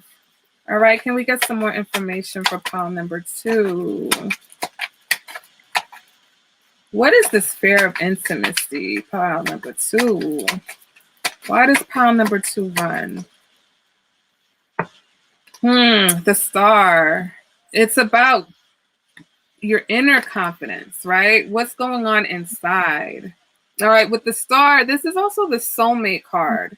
So to me, it's like, are you afraid that you're going to meet your soulmate and you're going to get stuck? Do you feel like your freedom is going to be taken from you if you were to allow somebody to get too close, right? Or it's a tie-in to the confidence thing. All right, let's go ahead and let's see. What else do we have for pile number 2? Judgment in reverse, okay? So not wanting to make decisions, being worried about how people perceive us, right? You don't want to be misjudged, right? It's like Chris Brown said, don't judge me. You don't want to be judged. But again, ooh, I knew that was coming. There's something that, some sort of heartbreak that you guys have not gotten over. Five of Swords. Your conflict is due to a heartbreak. something that you're still trying to heal. Your heart is still trying to heal here, pile number 2. See, I'm trying to get to where the intimacy, the fear of intimacy is. Someone hurt you before, okay? I'm not sure where, how long ago. This could be a subconscious thing, all right? But someone hurt you, or there's something that some sort of disappointment somewhere, and it's like mentally, it's still here for you. You know, it's like you're thinking about it. It plays over and over again. Oh, shit. Okay. Now, remember, this is a general reading. And because I'm reading for maybe more than one person, you know, like I said, if all of this doesn't resonate, you don't have to take all of it. Okay. Then we've got the 2 of Cups, right? So this was a relationship that was very significant to you. This was someone that you cared for very deeply. This was a very deep bond for some of you. And because that didn't work, it's just like, not doing that again. You know, not going through that heartache again. So it's like you keep people kind of at bay. Maybe playfulness is it's like your superpower, right? You put on your playfulness cape to keep people from getting too close. No. I'm just having fun. We're just playing. Let's not get too serious, because you don't want to experience this kind of situation again. You don't want to experience that heartbreak, or you still haven't gotten over that heartbreak. So you run. Anytime things get to the part where, you know, it's like, oh, we're getting to the good part. Where's pile number 2? They were just here. Where'd they go? All right. So let's see if we can get any more information before we move on to your healing message. Oh, pile number 2. All right, we've got the Hermit in reverse. So this represents that you need a lot of introspection. All right, the Hermit is about isolation. So for some of you, you may even isolate yourself. You may be very lonely, okay? Even though you say, okay, well, I'm cool, or, you know, I just want to be friends. Sorry, some of my cards flew. I just want to, you know, let's just not get too serious. You're actually very lonely, okay, deep down. But in those alone times, it's time for you to do some self-reflection. It's time for you to really reflect on this situation that you're still trying to heal from. All right, just the thought of it kind of gives you a headache. The thought of it could ruin your day. But guess what? You spend a lot of nights up thinking about this anyway. So instead of thinking about the details, let's just think about, all right, it happened, okay? And accept the feelings that come with it. Accept the hurt. Let the hurt happen, okay? Cry if you need to. It doesn't matter if it happened 5 years ago, 5 days ago, 10 years ago. Cry, scream, write a letter, rip it up, burn it. Do whatever you need to do to get those emotions out of you, because you're still holding some of that emotion, okay? And so it's like, anytime somebody gets close to you, it's like a beeper, an alarm, beep, beep, beep, beep, and then you take off running because it's like, oh, no, you know, my heart's getting engaged. We're getting to that place again. But if you can release those, you know, that disappointment or that hurt or whatever it is that stemmed from that one situation, then going forward, you know, it's almost like Lance said, you will run towards things that once before you used to shy away from because you were scared. All right, pile number 2. So let's just see. I want to see, is pile number 2, is there anyone that pile number 2? For some of you, you might be dealing with someone who's a runner, okay? So page of, for some of you, you may even date people that are younger than you, or you may be dealing with someone that's younger than you. But to me, I just see like right now you've got your emotions like on smash, and you're not really like trying to start anything. Like the spark is just like not there for you. Denise, this must be your reading. I'm telling you, this got to be your reading. So let's go ahead and see what the healing message is for pile number 2. Okay, guys.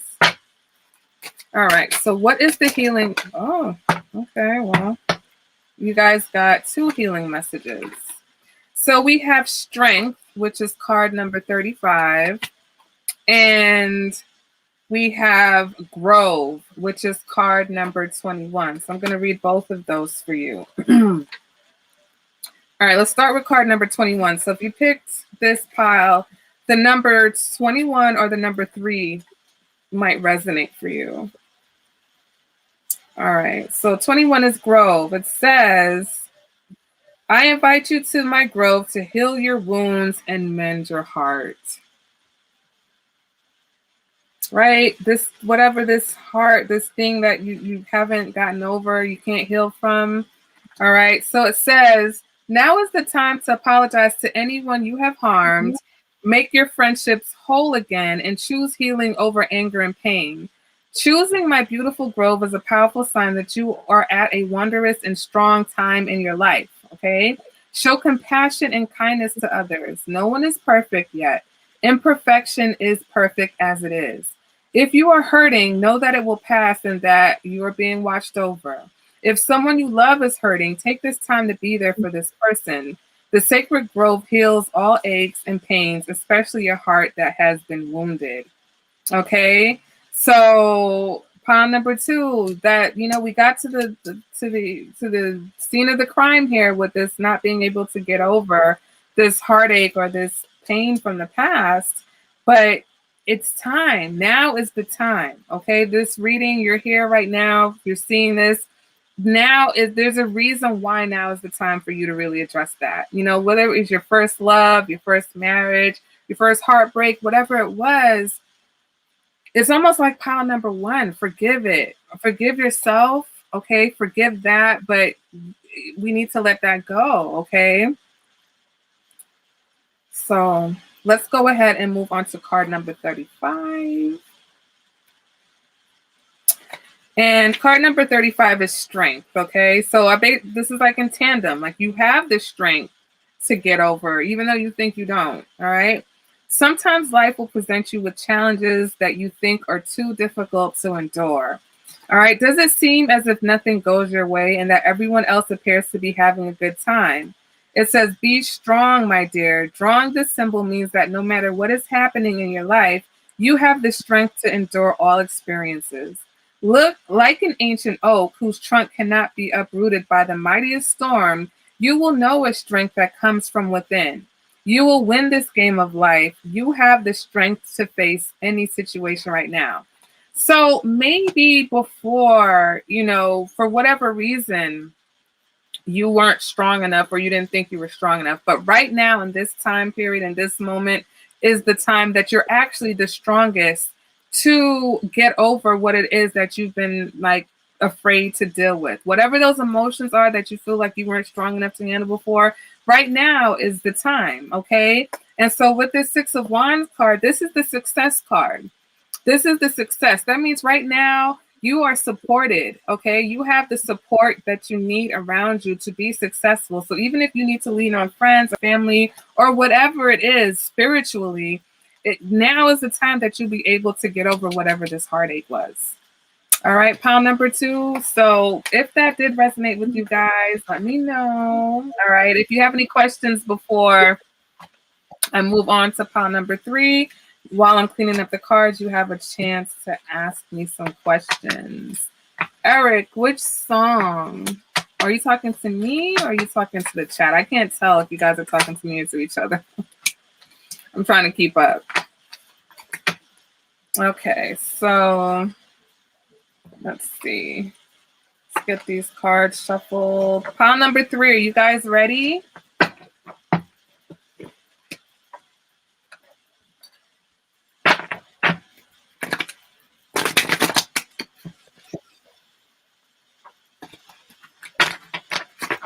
All right, going once, going twice. Do we have any questions for pile number 2? Going once, going twice.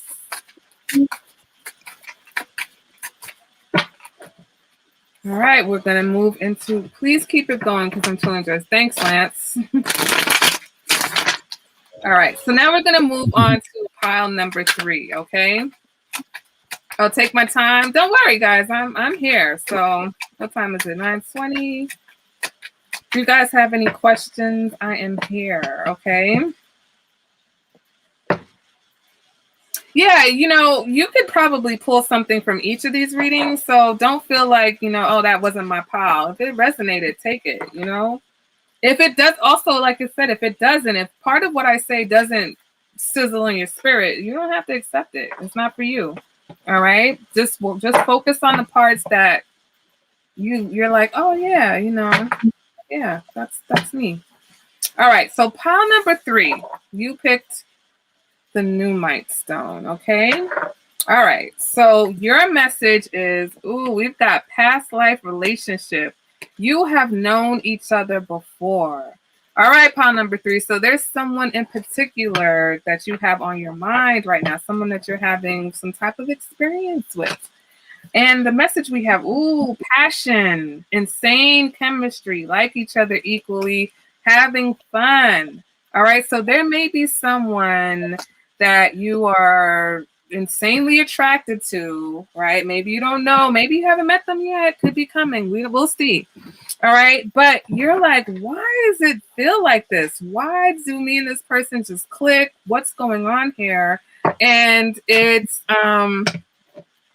Eric, behave yourself. What are you talking about? Rejection. Eric, you need a reading. All right, sorry. Past life relationships. So there's a past life connection for those of you who are resonating with this insane passion. So if this isn't, it could be something that someone's coming, and when you meet this person, you're going to know them when you see them, because you're going to be like, why does it feel like this? Why am I so attracted to this person? Empress Elegy. Did you pick pile number 3, Empress Elegy? All right, so let's go ahead and see what messages. What messages do we have for pile number 3? Where are all my pile number 3 people? Where are all my pile number 3 people? Pile number 3, where you at? Where you at? Okay, so all right, pile number 3. So if this is someone that you have met already, this person, not only do you have a lot of passion, Dwayne Simpson, okay, good. Not only do you have a lot of passion for this person, but there's something about this person that it's like you want to know everything about them. They spark your curiosity. All right, we have the Page of Swords. You see how she's reading this person? You and this person, it's almost like you read each other like a book, okay? Or you just feel like you know this person. If you don't feel like you know them, it's like you want to know everything about them. You may be on their social media, looking, just anything, asking about them if you have mutual friends, okay? Because they make you feel like you are a part of something. With the 5 of Pentacles in reverse, this person makes you feel very secure, okay? You feel very secure with this person in a place where maybe before you might have felt like you were kind of abandoned or out in the cold, or in your relationships, you just never felt that type of security. But this person makes you feel that, and they also cause you to let your guard down, okay?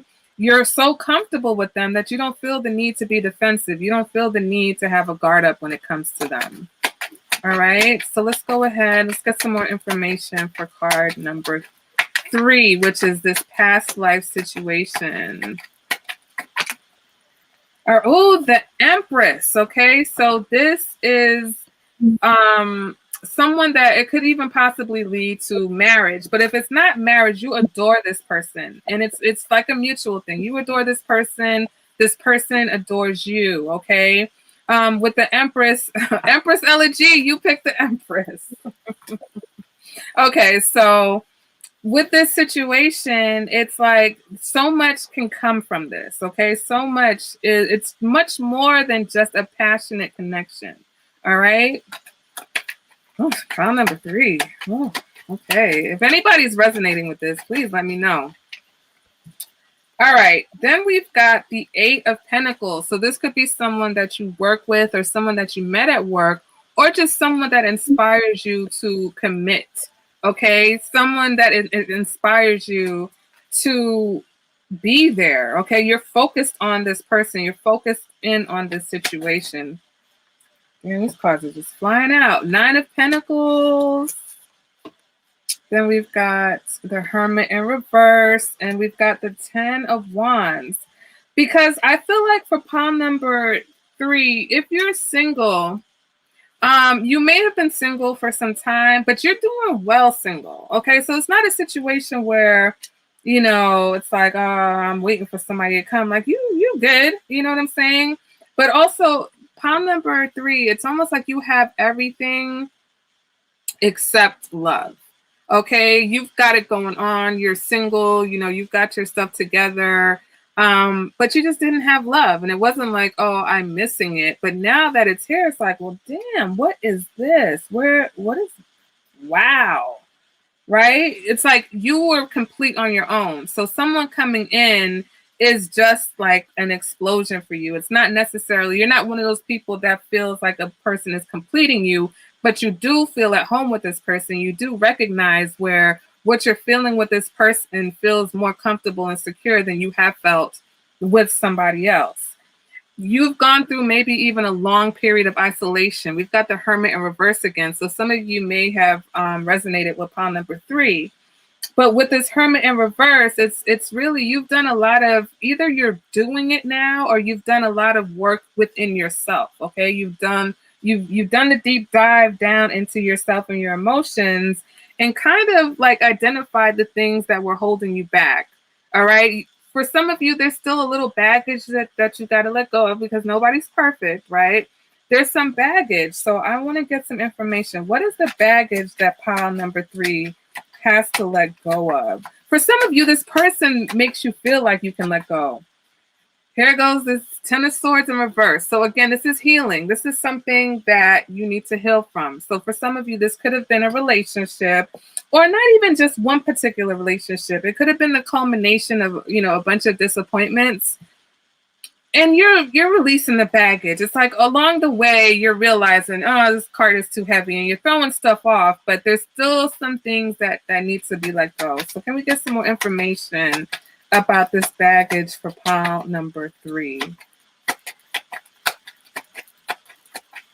Can we get some more information for pile number 3 about the baggage?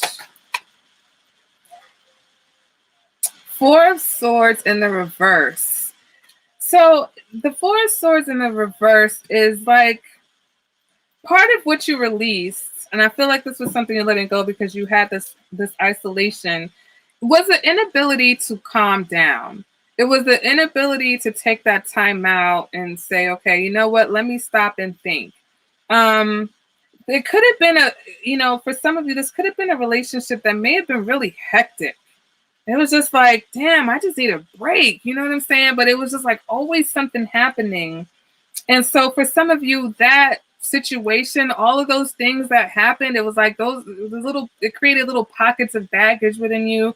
And you just got to release like whatever it was that always had your attention. It's something always had your attention and you never got a moment to yourself. So if you haven't gone through the isolation, you need to go through some time where you do some self-reflection because you've been either in one situation or several situations that didn't allow you any peace.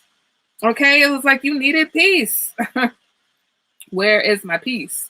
All right, so you're at a place now. So for those of you who either you met this person or you're meeting this person, it's like you're realizing how valuable your peace is to you before, and you're realizing where before you had none. You're like, damn, shit was so hectic all the time. That was hectic.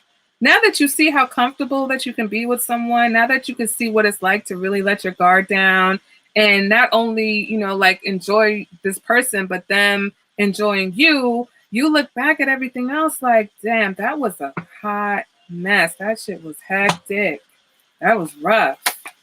All right.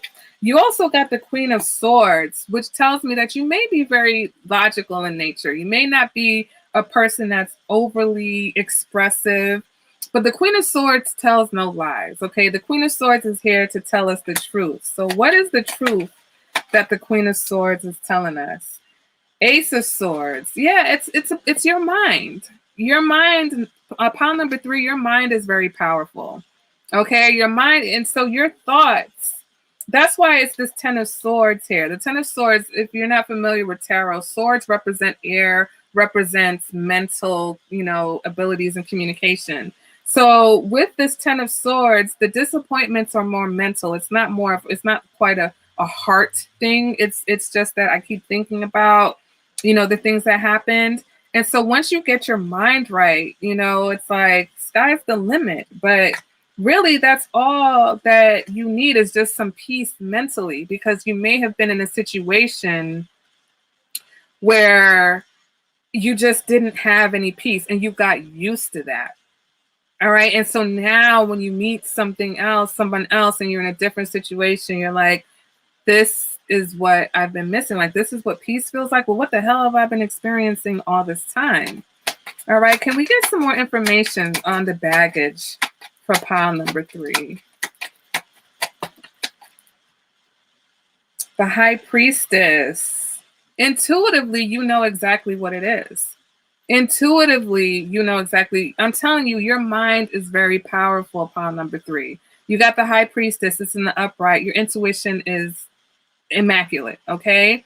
Your intuition is immaculate. So if you trust your intuition, anything that is hindering you or holding you back, well, you know instantly what it is. You don't have to dig deep. It's not a heart wound. It's hair, right? So I don't know if you realize that you're that powerful, but you are. All right. Can we have some more information about the baggage for pile? I mean, I feel like that was telling me, bitch, don't ask me, excuse me, I curse. Don't ask me about what it is. You already know what it is. Like, we don't need to get information on the baggage. They know exactly what it is intuitively. If you stop for a minute and allow yourself, some of you, if you don't meditate, you may need to practice meditation, because you vibe with this Numite stone. Okay, so this stone is a very, very, very powerful stone when it comes to getting insight into your own psyche.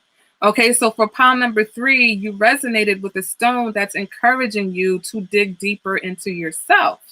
All right, and so in order to do that, we've got to block out the outside noise. We've got to silence the outside noise, okay? All of the stuff that you think about that's just taking up space in your brain, all of the stuff that don't really matter. Sometimes it's not even your stuff. It's not even yours, but you're carrying around all these thoughts and, oh, this happened at work and this happened with your best friend and this happened at mama's house. None of that has anything to do with you, okay? So again, you know exactly what it is. Once you just sit back and give yourself a moment. You see in this card, her eyes are closed, but her mind is working. All right. This is meditation. This is taking a moment to yourself, silencing a moment. Let's have a moment of peace. Like right now, let's do like a few seconds of just sitting here and being quiet.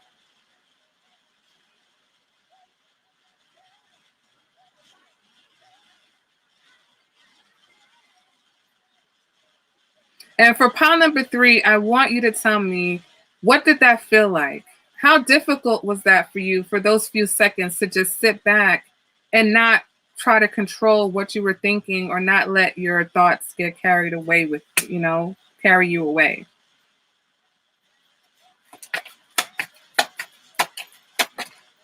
All right, what else do we got? The King of Wands in the reverse. Okay, so this could have been somebody that you were dealing with. This is a fire sign, Sagittarius, Leo, and Aries. Okay, but this person is in the reverse. Okay, so this may have been someone from the past, or this could have been you actually with all this chaos, just not really focused, scattered energy. Okay, it's like the King of Wands is usually a very focused and direct and go-getter and knows what they want.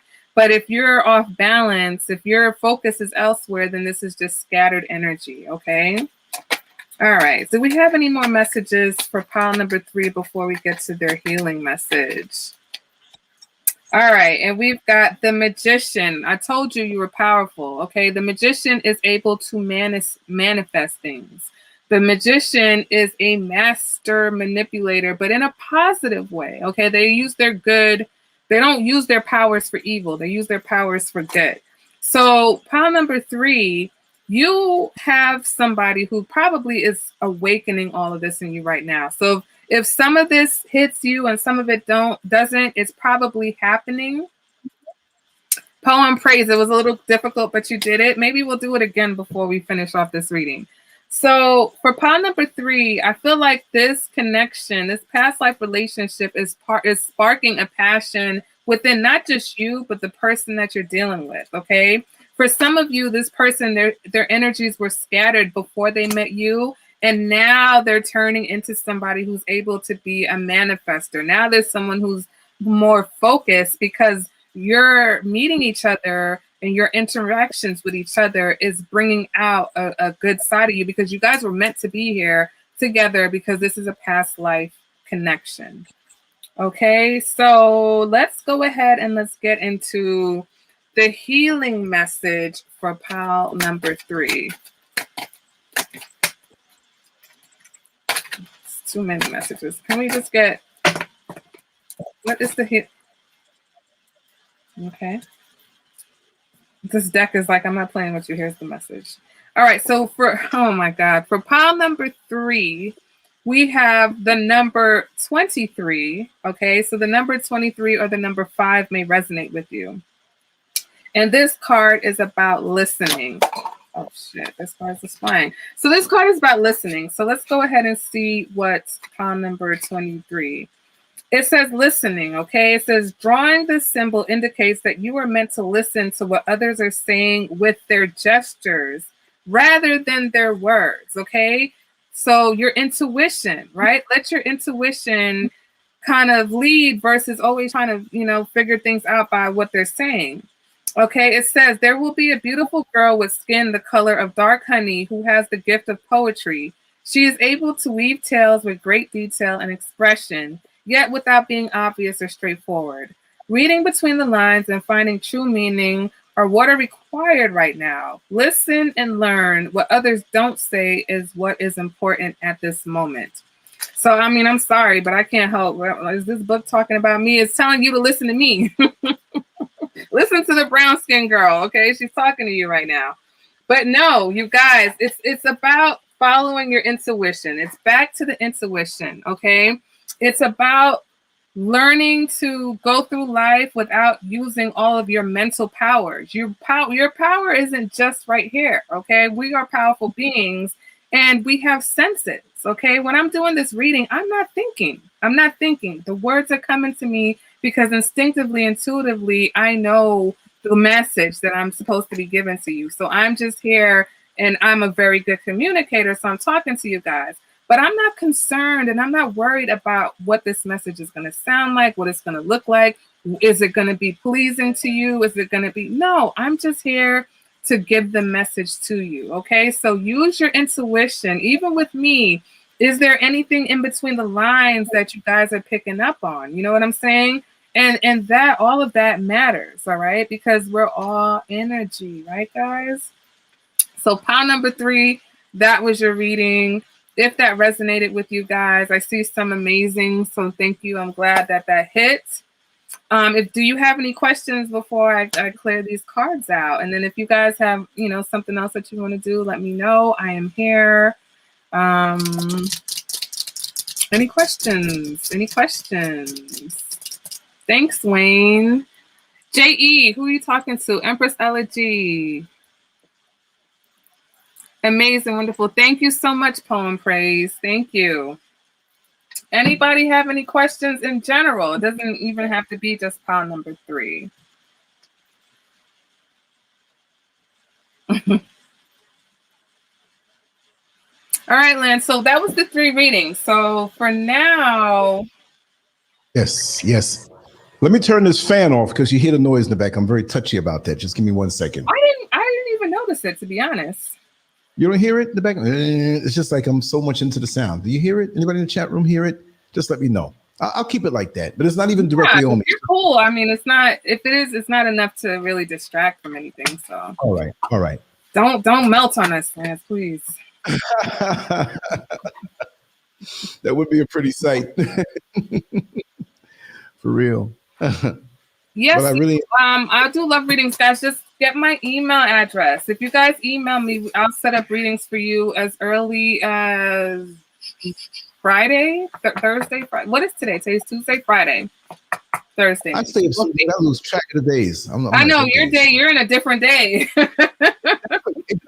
Exactly. And I'm wide awake, and this, I usually get till 5 or 6, so it's 2:41. So I'm kicking, you know. And the other morning, I had to hold myself back because I got on the phone. I started talking, and I was like, "Whoa, you know, people are going to work." You hear Doesn't that feel weird? Yeah. Because what happens is that you get caught up into that innerverse, I would call it, and the outside doesn't matter, because when you really look at it, okay, you know, on the East Coast of the United States right now, what is it going on? 11 o'clock, right? 10 going on 10? Yeah, it's going on 10. It's 9:41. So, and I've explained this to other folks too, that my mind is still there. My body is here. But because now, if I didn't do the shows and stuff online, and I promise I'm going to keep it East Coast, right? And I do everything that way. So this show, like I said, it's the time that it is. But for me, it's almost 10 o'clock, right? It's not like 2:42. Right. So I have a tendency to stay up later because I'm trying to ride with what's going on in the East Coast. Because I don't want the rhythm that we have with everybody who watches the show. Right. So the advantage is when I get up and want to do a morning show is that when it's 12 o'clock, 12 noon, it's 7 o'clock over there. Right. But I haven't been able to do the morning shows like I want, but even still, it's very forgiving for me. When it's 3 o'clock over here in the afternoon, it's 10 o'clock. So if I drop something, it's like, yeah, okay. So I can get up in the morning, my morning, whenever things, to throw up. But what happens, the bad part is when nighttime comes. And so I'm sitting here, if I had a long day and just doing all the things we're doing, and I start nodding out, or I head down, say my 8 o'clock, which is 3 o'clock for you, right, or 10, and fall asleep and wake up and say, oh man, I was supposed to do something that wasn't scheduled. So then it's a drawback. You know, so if folks want to rock until midnight, well, I got to stay up until 5, which is like, again, my schedule is completely free. I'm just limited by my own. I got the motivation for it. It's like, I want to wake up and go on the air. We'll do this, we'll do that, whatever. So today I pulled it out because it's not an addiction, but it's an urgency to keep content coming. But I'm doing some things, as you well know, and that will pull from you. So tomorrow, I have things planned that I'm going to do to get the content flowing again. I want to do a lot tomorrow, but good quality stuff. Right. And I have some stuff recorded that I'm going to put up that I think is really phenomenal. And I want to keep that diverse thing. And like I said, everyone, you see her YouTube channel, please subscribe to it and hit the all tab, right? And I'm not ending it now. I'm just saying. No, I'm here. Yeah. I want to throw a little verbal commercial that you need to come on over this side of town on a regular. I'm saying that straight up in front of everybody. I'm going to make your banner for you. You know what I mean? And you just tell me, well, the subject today is going to be something. I'll be like, okay. What time should it be? Okay, no problem. Right. And your spirit is good. And I love that about you. Thank you. And thank you to the guys in the chat. I'm glad that it was, resonating with you guys and you were able to get something from it. I'm happy about that. Oh, I didn't miss a word. I was over here, and actually, the funny thing about you peeking in every now and then. Right. My internet module, I thought it was plugged in, and it wasn't. So my internet went out. Oh, with this program, you can keep on going because it's kind of like cloud-based. Right. So I'm like, oh, I hope the show didn't cut off, even though I know it is. I'm scared that it, and at one point I got back on a little juice. I didn't see you. And I was like, oh man. So I got back on and I reached out to a few people and they're like, listen, she's still there. She's fine. I was like, okay, good. That's like the biggest nightmare. You're flowing good. You're flowing good. I know. And it's like nothing. Oh, exactly. So, I mean, we can get back on the relationship tip if you want. Sure. Let's some folks in the chat room. I'm sorry, Lance. No, I saw somebody say nothing resonated. And I'm like, oh, I'm sorry. Maybe next time. Oh, I mean, nothing resonated with them? Yeah, Baby Love White said nothing resonated with her. Well, sometimes you think your battery's dead, but it's the connection to the terminals that you may not have. It's not the battery; it could be the connection to the terminal. So check your terminal because it's popping over here on this side. And trust me, when you got to see, that's the thing with social media. You got to treat it like synchronized swimming, where they take the top score and the lowest score and get rid of them.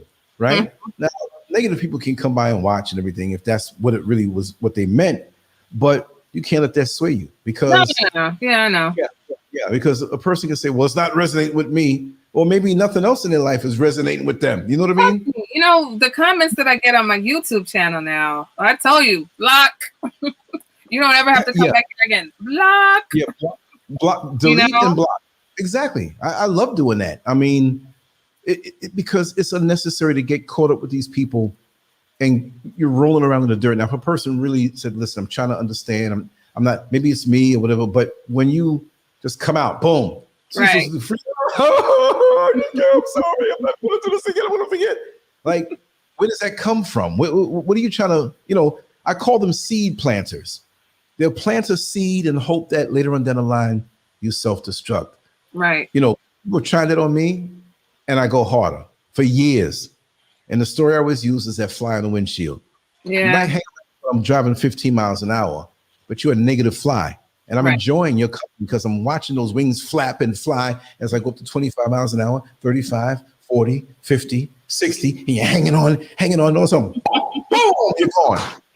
And I'm like, la, la, la, la, la, la. So if you are a negative based person, I'm going to take you for a heck of a ride you won't be able to hold on to. I keep the haters up and the thumbs down posse up. I throw a video in the morning, or 5 in the afternoon, whatever. Pop something up. I always have stuff to shoot out. So you have to be a dedicated agent to do effective work on this channel. And like I said, we can block and delete. It's a beautiful thing. I wish you could do that in real life. And it's Queen of Vibes Tarot. Olivia Linden is my author name, and then I do tarot under Queen of Vibes Tarot. So those two different. You'll go to Olivia Linden, and you're not going to find nothing over there. Olivia Linden. Hi, it's Dev. So Queen of Vibes Tarot on YouTube is where you'll find me. But yeah, we can jump because with what we were talking about relationships before, and then with the messages that came out about like forgiving and learning, that one caught me because it was just like we were just kind of talking about that, as far as understanding, another person. And sometimes, you just have to you have to forgive someone who's not even going to give you an apology. You have to forgive a situation and the person didn't even think they did anything to you. But, you're holding on to that resentment and wanting an apology. It's never coming. And are you going to hold on to that stuff forever? No, we got to let it go. Well, see, my thing is that you deal with it, you address it. Sometimes there's certain things that are kind of tough to let go, but ultimate, because when they have that kind of stubborn energy where they know that they've done something and they're like, I'm not doing, okay, I forgive you. But one thing, you're not coming around me. You're going to miss out on the sweetness that is me. No, forgive. Yeah. Right. Go with God, though. Okay. Go. Right. Go with God. Exactly. But I'm not mad. We good. But just be good over there. Right. You ain't coming to my yard. You ain't coming to my house. Stay out there. You missed out because you're turning around where they're not making you toxic over some foolishness, because lots of times it's based on insecurity, some kind of resentment. Right. You hold to that. It's yours. Yeah. I forgive you, but you lost out on me. So, you're holding on to a grudge. No, look, and I always use this analogy. You got a Verizon account. You've been a good customer all these years. Now you don't pay your bill. Your phone gets cut off. Now your phone gets cut off when you don't pay the bill. Right. Well, you don't even pay the bill. You let 5 years go by. There's new people working in the shop there. You go in and say, hey, I wanna open up and get a Verizon phone. Say, okay, no problem. They're not thinking nothing. What's your name, please? Let me get your ID. And they come back, well, 5 years ago, you got a bill of $1,500 you didn't pay. You ran up this bill. And do you think time goes by where they're supposed to erase that or something like that. So they're not holding on to a grudge. It's just that you left the situation this way, and it's for you to clean it up. They didn't get mad. They shot out a couple notices. You didn't pay. Okay, stay right where you are, but don't come back. You will have to deal with the way you left it, and it's you. It's so like your credit report, right? That T-Mobile or that Verizon bill is going to go on your credit report. So if you want a clean credit score, you're going to have to take care of that. I mean, you could let it sit there, but your credit, it's going to affect your credit report. So we're trying to get our credit score up. We got to pay them bills, let them go for, it's like loan forgiveness or debt forgiveness or whatever. That's right. So if they want that bad credit, and they want to be able to come back, then they got to take care of it. So it's not my responsibility, and my forgiving is like me saying, I'm not pursuing you no more, but stay where you are. Right. And sometimes you don't even want them to come back and pay the bill. Just like we don't assert anymore. Yeah, good. You lost out, So that's what it is. Yeah. You understand it. Like in relationships, you break up or they do you wrong and you didn't do anything. It hurts. But just say to yourself, they're losing out on the sweetness that is me. They're losing out on all this love I have to give, attention. And then what you do, shine. Don't get caught up and just always thinking about it. It's hard sometimes, but just manifest what's inside of you and shine. Yeah. Every time they see you shine, say, damn, I missed out. Damn, even if it's a regular relationship or even if it's a friendship, like between men, damn, it's a great guy. I messed up, but I'm stubborn, but I messed up. I wish you were cool. I messed up. I got so it's in your head. You know what I mean? So what it is, Lance? I find that when you are a person that's very compassionate, especially we have the people who are givers. Even when a person has wronged you, or if there's a situation like that, there's that part of you that still wants them. You're going to shine. You're going to win, and you don't want that person to miss out. You're more worried about them being a part of your experience than they are. You see what I'm saying? Exactly. And that's the part you got to reconcile with yourself. You got to look at that part of yourself like, hey, baby, let it go. We can't bring that here with us. You can't bring that on the plane. You know what I'm saying? Let that go. It's too heavy, and let's move on. Exactly. But some people can't. And like you said, these relationships and unions and pairings become a third entity, a glue that holds them together. Right. A thing that translates. You might be speaking to me. You might be Japanese and I might be American. And the translator, he's a jerk. So he's not giving the right message.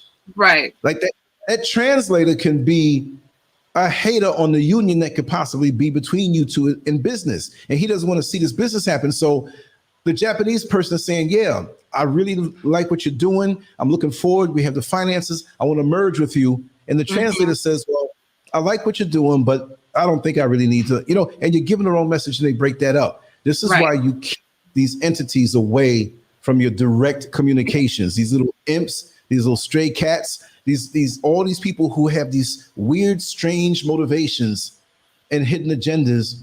You cannot in the mix when you don't know them or you don't know, you can't validate what they're all about. Just because they're smiling, I have a smiling face, you don't know. So you got what major decisions to make in a relationship, in your life and whatever. It's good to have that circle of friends that right? For me, there are at least 4 or 5 people that I know I can go to, and that's a lot. That is. I was sitting here like, damn, you got 4 or 5? Yeah, these are people. I know what I'm saying. These are people that I've known since single-digit ages in my life. Like the first one, I met him in 1969 when I was 6 years old, and we're still close friends. The next one is 71. Next one is 75. Next one's about 77, 78. And we still, and we don't call each other every day, but I can come out of nowhere and say, hey, listen, this is the situation. And they're going to give me an answer in a non-judgmental way. So I'm very blessed that way, coming up to people, some that I've just met recently within the whole timeline, but you go deep. Right. The lake doesn't have to be super wide for it to go deep. No. We think that's a huge lake. And you can walk across the lake. Yeah, exactly. Yeah, exactly. You can see a very narrow, small lake and go in and it's like 50 feet down. You don't know what's down there. Mm-hmm. You know, time doesn't always denote a good, healthy relationship. You can be in a relationship with them, a friendship with them, it only goes but so far. You know what I mean? So true. And so people, it's funny when I referenced a few people that we started, you know, kind of our spiritual journey at the same time. I met a woman through being authors. And so we had met on Facebook first, and then we had like an author retreat that we went to and met up in person, and we just clicked. Right. So we kept in communication, and she did a show here in New York. So she said, when I do my show, you got to come with me. And I said, okay, you know, cool. And I don't know what made me take my cards. She was like one of the first people that I did, you know, live reading on. So I take my cards and I'm like, you know, let me do a reading with you. Da, da, da, da. She was like, oh, okay, cool.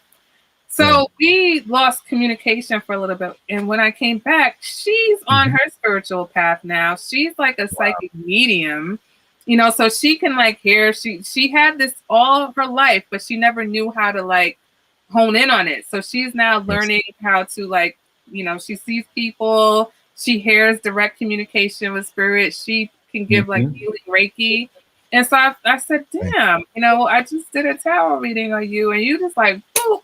But we've known each other for a short period of time, but it just, you know, it's like we were both what the other person needed because of what we're going through, because we both have someone where nobody else might understand and believe some of the stuff that's happening. You know, I'm like, yo, let me tell you what happened last night. She's like, yo, this happened, you know, and it's not like, oh, you're crazy. You know, because some of the stuff, like when you do tarot and when you open up, some of the things that happen and the synchronicities and just the odd, like you said, the odd things that go around, when you try to explain to someone, even if they know what you're doing and they're like, oh, okay, they're still looking at you like, oh no. Yeah. Most people, even very close to me, they don't understand. Like sometimes, like at night, I don't drink, I don't smoke, I don't do these things, but it's like some things inside of me open up. And even when I'm here at computers and I'm doing my work and everything's tranquil, I'll see little things in my peripheral, and I'm like, okay, I'm not going to look at it directly, but it's going to exist there as long as I don't turn around. It doesn't want me to see it, but I'm seeing it. It's allowing me to see it. I'm like, okay, I can make out who this is, kind of see whatever, and then it fades out. You know, I've walked past people in the street that you turn around and they're not there.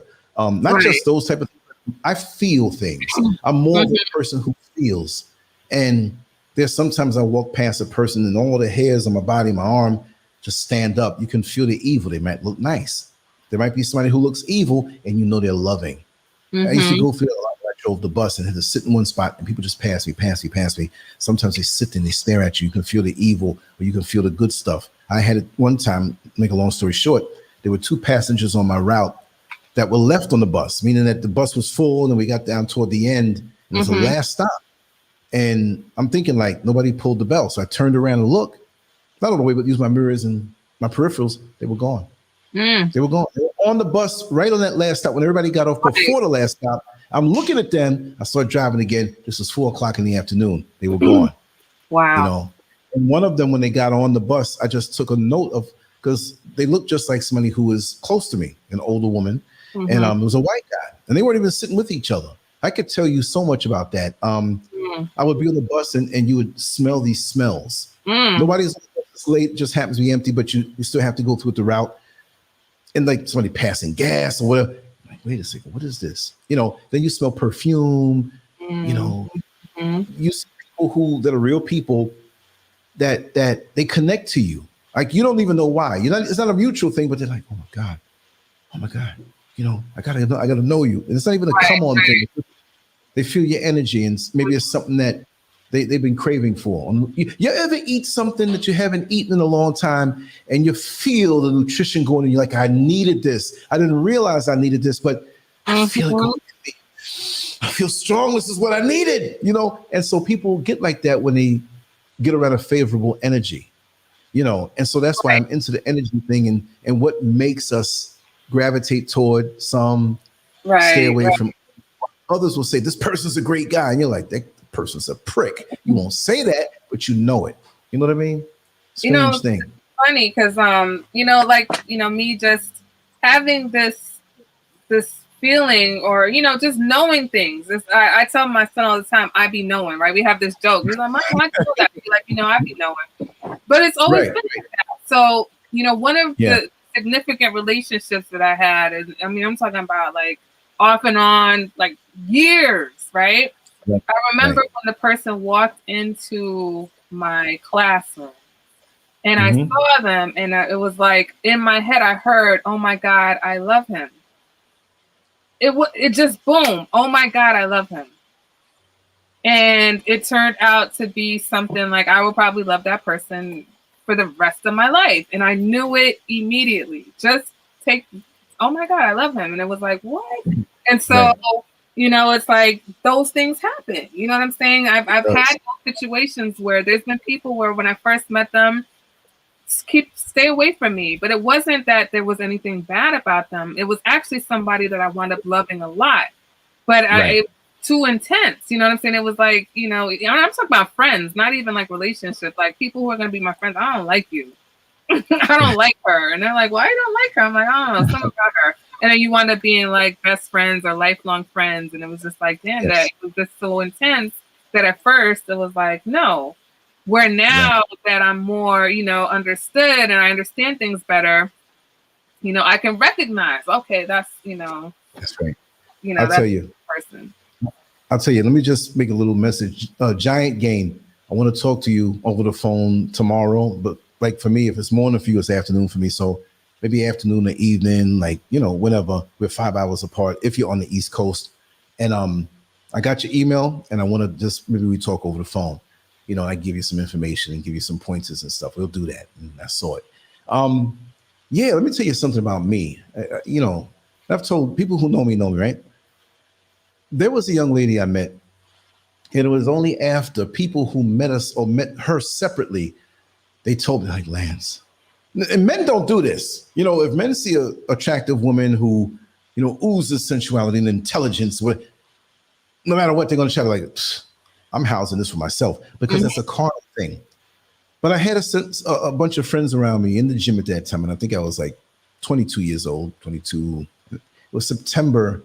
I remember the date, September 25th. You know what I mean? 1985, I think it was. 85? Yeah, 85. And before that, they were like, there was this young girl, not young girl, but, she was 20. She was my age, but a few months younger. And they were like, you got to meet her, man. And as soon as we met her, we thought about you. And we were telling her that you got to meet Lance. You got to meet Lance. You and Lance would click. You and Lance would click. Men don't do that usually, right? Right. So they were telling me, and they said, well, she passed by and she said she's going to be at the gym on that, because she used to work out, but she's new in the neighborhood. So she said she's going to come back on Friday to meet this guy, Lance. And you got to meet him. I know you're going to click. And they were right. Here's the funny part, right?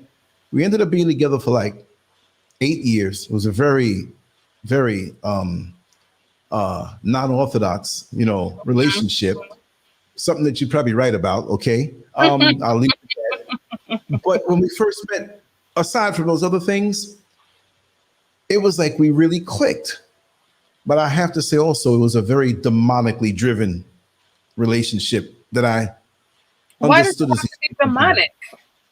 It's so funny because as you're talking, someone just asked Push me. Don't be what are your thoughts on just physical attraction? And it's like, to me, every relationship, the purpose of every relationship is not for marriage or not for, a commitment or whatever. Some of your relationships, are for you to learn about parts of yourself, are for you to open up. So when you meet someone that you have that physical attraction with, right? And maybe that's all it is. If you are emotionally in a place where you can embark on that type of exploration, it's exploring. Well, we did that. Right. But see, why I say that, why I say that, it was a while, right?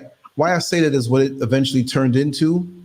That wasn't good because it involved like other people, right? And I'm like, most men, I'll say it between the lines, most men would think this is the dream relationship, but I'm seeing what it's doing to me. And I don't want to be in that. I want to be with you. So I'm letting that go, but she didn't want to let it go. And what I meant to first say was that we met after everybody, nice person, all of that. Things evolved over the years into those scenarios that she loved so much. And I had the quiet taste for, even though I'd been that road before. But it taught you your limit, though. It taught you a boundary. Yeah. You learned how far you were willing to go. Yeah. I was gone in it too now for a long time. But when we first met, we never parted. We were introduced. After that, she came by me for a little while. I walked her home. I stayed with her for a little while. Of course, we had to work and stuff like that. But we met and stayed together. That's crazy. Right, I mean, like, if we parted, it's because, okay, my hours are different. I'll wait here for you. Let's do it. Right. It had to be going on. Well, we were officially together after a while, but we still, and it wasn't like we were clinging and stayed up under each other. And why I said demonic, because it got to that point where the energies around us is not a thing. Like I wasn't saying it to say that she was a demonic person and it was no good. No. Just together, you guys, Yeah, we went too far with all of that stuff. Yeah, it makes sense somebody that you interacted with. You see what I'm saying? Because sometimes it's the people that we interact with, and so if we're not aware of how to protect ourselves or cleanse ourselves of those energies, we just kind of start, it's like that baggage I was talking about. We start tucking it into places that, and next thing you know, it's like, what happened? What's that? But I have to say, the interactions weren't normal, friendly interactions, if you know what I mean. You're wise. It was just, and no carnal young man who is young and dumb and full of vitamin B12 refuse that usually. But after a while, a couple of years, it's like, this is nasty. You know what I mean? Because it was an everyday thing, and it was like, nah, this is because I knew the spiritual and the energies coming around us, and they're very intelligent. I was like, can't you see what this is? And we're doing these things, and now we're seeing things. We're doing runs across the room looking at me. We're doing these things, and I'm talking to somebody in between sessions, and their face will shape shift in front of me, just like I'm here to hope, like Hellraiser. Yeah, there are things in there that are not physical, but we see them because that place, the physical place, was an open portal because of those intense activities. It was not like every now and then. No. This is a super lifestyle. Yeah, to the point where the recklessness. I'm lucky to be here. So this is why I say demonic, because it was just all out at that time in the 80s. We had a 4-letter word called AIDS out there. Those are the things I want to talk about when I write also, because it had become an imposed addiction. Like somebody brings you to a restaurant, you like the food there, but they keep giving it to you. You say, oh, man, it's good. And you go there by yourself now because like you're so caught up in this thing, and they're loving that because you're part of their hustle of you. And I don't want to say too much, and we'll bring it away from that. And we will talk about this, right? But sometimes you have people who are really into the other, right? They're a woman, but they're really into that, but they use you as a prize. The anchor. Yeah. And they don't mind that you're indulging. They want you to, like, get yours. Right. I don't really care anyway. This is where I want to, Right. And they use you as a cover in society so you can be that couple. But they can get their little thing on, and you're like a front. And then when I realize more so, now some guys like, put me in that position, I'll be all right with that. Yeah, you think. Right. No, right. That's the thing. You think. And so I'm so glad that women do that than people are aware of. Right. Because it's so much more accepted for a woman to be, here and there than it is for men. So they go here and there. You know what I'm saying? It's more accepted. So a lot of women, they would prefer to be one way, but they can get the family and have the cover and still, have a best friend or, You know, I have my girls' night. Like, yeah. Right. Yeah. And it's not a big deal. Whereas, you know, when men do it, it's like, what? What's he? That's suspect. No. That's yeah. You know? I don't flow that way. But, you know, like, to each his own. Yeah. You know what I mean? Yeah. I'm not going to assess whatever. No. It wasn't directed. It was just in general. Like, you see I know. women, you know, they think they slick is you know. Right. Say, right. And I mean, I see that other world also because it's like, because I'm so relaxed in who I am, they take me being friendly like in passing. You know, I'm not, oh, get away from me. You're this, you're doing this. No, I'm relaxed. You know, you're over there, I'm over here. We might have a wonderful conversation. And you might be a man who's into men, but you're over there. And I'm over here. We're on the bus or talk in line, Walmart or whatever, and we're talking, whatever. Okay, cool. You know what I mean? It might be something. I've worked with people, you know, and I don't want to sound like that white guy or white girl says, some of my best friends are black. You know, no, I don't mean that. But yeah, that's for me. You know, it's like, okay, TikTok, you're going to say it soon. But for me, it's the love of the craft. Like, I get totally into what I'm doing, like when I'm here doing a show. And when I do a nice amped up show like this, where it's flowing so nice, I can't just say, okay, go to bed afterward. No, I'm like that marathon run. I got to stand in place for 30 minutes and wind down and take my time. And sometimes I'll go for a jog after a marathon that's longer what a normal person would do in a run. So I'm cool that way because I love what I do. Right. I don't care who you are, you know, as long as you're not hurting anybody, whatever. Now, if you ask me where my lines are drawn, fine, you know, but we do what we do. I love the craft. Right. You know, so that's what keeps me flowing, you know? That's right. That's right. But I had to clarify that for you, you know? I see J.E. said, oh man, Lance just answered. Oh, I thought he was saying Lance just answer my question, like he asked the question, because I scrolled up a little bit. Oh, okay, okay. And they want to know the email. The email is scrolling across the bottom. Right. And divinelovetarot@gmail.com. Yeah, that was originally my channel name. And then someone else came along and started using it. And yeah, they just came on and started. And I'm like, all right. But there had to be a little difference in the spelling, like a dot here or a dash here, right? I mean, on YouTube, the username was the same. The email was different, but the YouTube channel name, and I recorded it, and they shut it down for a little bit. But after whatever research, they found that it was, you know, it was okay. And I was like, okay, so that was my name first, and someone's coming on doing the exact same thing that I'm doing, and I'm like, you know what? That's cool. You know, I'll just rebrand real quick. It's no problem. That's crazy. That's crazy.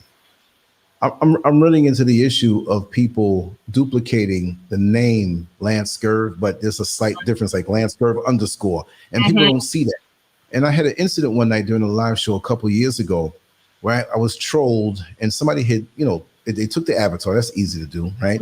And all the stuff I have out there, if they couldn't get it there, they can get it on the website or all these different things. And so all of a sudden, I'm sitting there, I'm moderating, but I wasn't talking that much. And we had a lot of young ladies in the show. And it was one of those type of shows. We're speaking about relationships from, you know, their point of view. And I do shows like that, right? And so these trolls came in, and I'm looking at my avatar and my name, which I after a while, I noticed there was like a little _ LanceScurv, Lance.Scurv, Lance_Scurv ... or whatever. And these people had made about 15, 20 different LanceScurv variations. They took time to do this and came into the show and started talking to the women in a way that I would not talk to them. I mean, they were graphically raw. Like, this is their job. There's people who are paid to come on YouTube and cause that kind of like chaos and disruption. I know that. Yeah. And the good thing is that my reputation, the whole chat room stopped for a second, like, then I started going up and I say that. And I'm like, I'm on the show. I'm saying, listen, that is not me. You see my hands? And they're like, Lance, we know it's not you. We know it's not you. It was always the one. Are you sure? You know? Are you sure? No. So I deleted and blocked, but they kept coming back like roaches. Like, you see one roach. I'm not saying I have roaches, but roachy experiences I've had in other people's houses, right? They're there and they say, I'm spraying this one roach. And the smell of the roach spray goes up and they get agitated. Now you got like 1,000 roaches jumping around and flying around like rain. Right. You know, so the more I knocked out, the more it They kept coming, but I learned from that. It's crazy out here. It's really crazy on social media. People now can hide and say what they want, do what they want, and be open with certain things where once they couldn't. And some would never do this in real life, face to face. Right. So you can't really get upset about that. Some do. I mean, things I say, it's not like I'm hiding. I never hid my face. Right. But I have to be true to who I am. But these people here who talk tough, some of them say, it's like, listen, I can't take you serious. How tough are you when you're hiding behind a keyboard and an avatar? Right. It's crazy. It's not even your real picture. That's not even your real name. Like, okay. Exactly. And I will keep on going with the whole delete and block. And they waste their time. I have to make a whole new page. Wow. You got that much time? So be it. Knock yourself out. Knock yourself out. It's like I have to get to that point. Sometimes I have a filter now with certain words, and I'm like, you're not even getting through, okay? Same here. Right.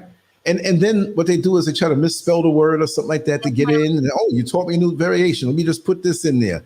So I get attacked by a lot of folks who feel that some Black people or most Black people are not from Africa. I know we've traveled the world. It's not where everybody's going to be from Africa. I understand that. But they're telling you that you're not from Africa. You're not African. You're not this. Well, obviously there's a mixture here going on, but I know in my family line what it is. Right.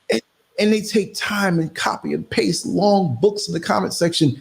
So the certain words they always use, it's in my list. So they must be like trying it. I've seen them try 10, 15 times. They don't even write this stuff out. They copy and paste it. And there've been other videos, they put the same thing across. Like, is that communication? No, it's not. You're throwing stuff at me. How are you going to convince me something or we have a healthy dialogue when you're copy and pasting damn near chapters out of books with links in it? It's crazy. The things people do. They don't know how to communicate in real life and they don't know how to communicate on the internet. You know, it's instant credibility when you come on a show like this or others and you can talk and show your face. That's you know what I mean? That's the biggest thing. Even though some of them are people too. Well, it's like the criticism that they give out, they couldn't take it. They couldn't manage it if it would have come back to them. You know what I'm saying? So it's like, okay. I had a show back in, was it 2011, 2012? 2012, I think. And they had these guys that came on, it was on Blog Talk Radio where it's just on the phone. And so I opened up some of the lines and it would talk normal along with the conversation. And they would bust out like with something crazy. And so I had a bunch of guys, like 25 of them that got on at different times and they named out my address. They described what the house looked like. They described me in detail, which I was partially out there. But they spoke on a lot of things that they had researched and had a little more information than a normal person who might do a Google search. Right. So, I didn't run. I said, you know what? Let's talk. I said, listen. And a friend of mine was there at the same time. And I said, go on my Facebook page and look at the Facebook page and look at what's waiting for you. And it was a little piece of steel. It wasn't a microphone, but it was something that.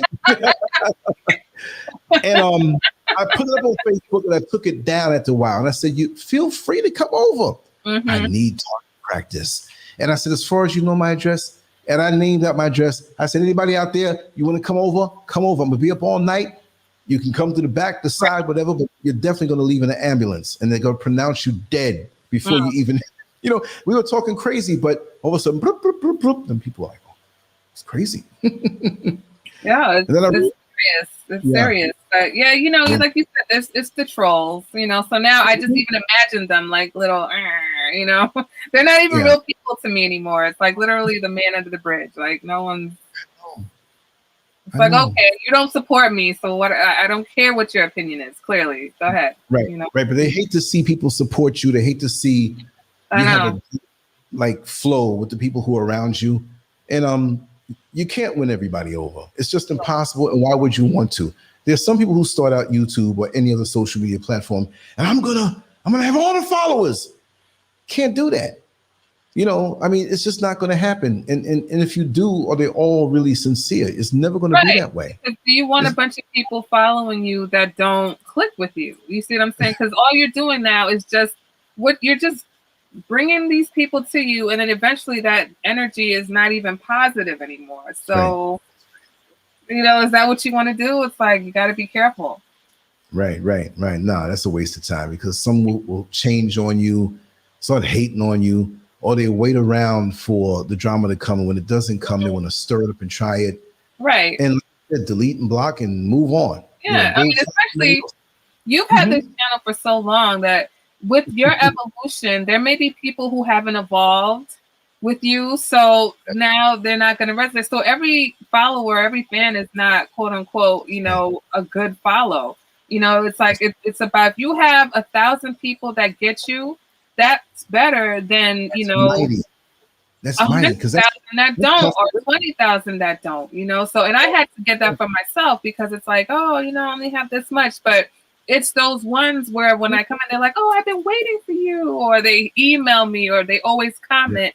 Those are the ones that matter to me. It's like, all right, those are my people. And it's like, all right, I want to find my people. It's like there's plenty of people that'll subscribe and hit click and they never come back. Right. Because in one video they like it and they just like, I'll go to my list. And that happens to me too. Right. Today, well, not today, because today for me is tomorrow for you. So yesterday for me, which is still today for you. Time different, right? If you asked me to repeat that, I couldn't do it. Get it. But I had a call on WhatsApp. I had a call on WhatsApp. It was a long number. And I was like, okay, let me pick it up. Hello? It was a brother from Malaysia, but he was from Ghana living in Malaysia. And he told me he's in Malaysia and he couldn't wait to come back home. And he said, thank you. I said, thank you for what? He said, you're in Ghana. You're in Accra. But when you went to the Cape Coast, you were walking around with your GoPro and this other camera. And I was watching the videotape and you walked right past my house. Wow. I was in Malaysia. And you kind of hung around and twisted around and you were talking to somebody and you got the shot right in when you talk. You made me feel so good. Now I can't wait to come home. I was like, wow. Is that by chance? It's like, no, but you never know how stuff is going to strike someone. I've had it where I would go like downtown in Orlando and talk to people in the street sometime, and the people walking around. And I had a young lady the next day after I put it up. She said, Lance, I want to thank you. I knew it. I said, what are you talking about? She said, well, you went downtown to videotape. You spoke to couples. You're around where all the clubs were. And I do that sometime, you want to keep things fresh. People, the younger people, they want to see the tight bodies and stuff. So, talking to people. She said, yeah, but I saw my man with my best friend. And they were walking around hugged up, kissed up, drunk. And on your video. Yes. Wow. It was a fleeting moment, but it was enough because he lied about where he was.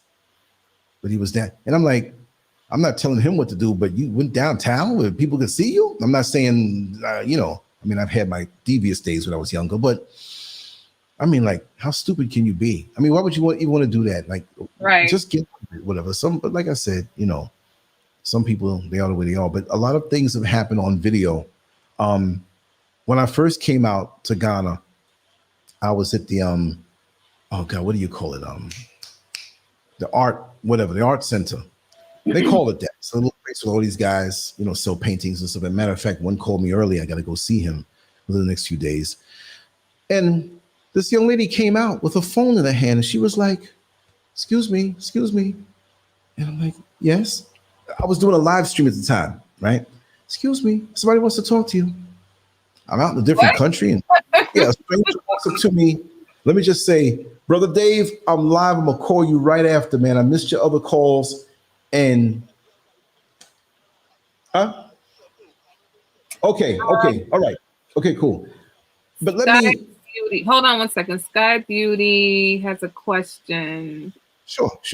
I used to get hooked on watching a bunch of tarot channels. So many are always saying he loves you, just wait. But it kept me in a toxic situation too long, trusting they love me.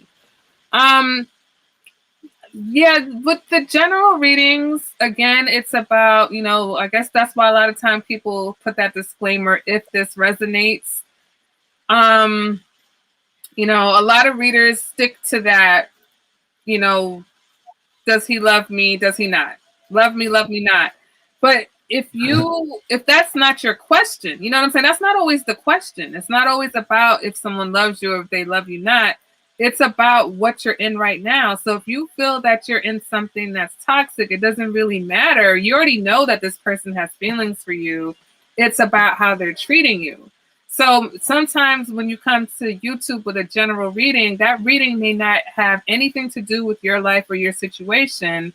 If it's, at this level and your situation is, in a different level. But it's just like a guide, you got to use your intuition. So if you feel like, this reading is not for me, my suggestion would be to, sometimes we got to chill, because I'm a tarot junkie too. And I will sit there and watch readings.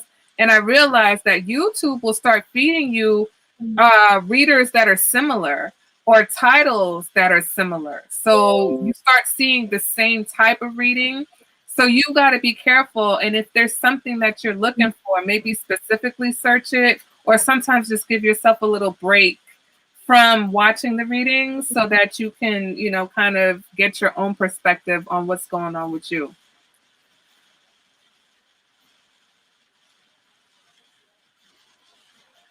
Excellent. Yeah.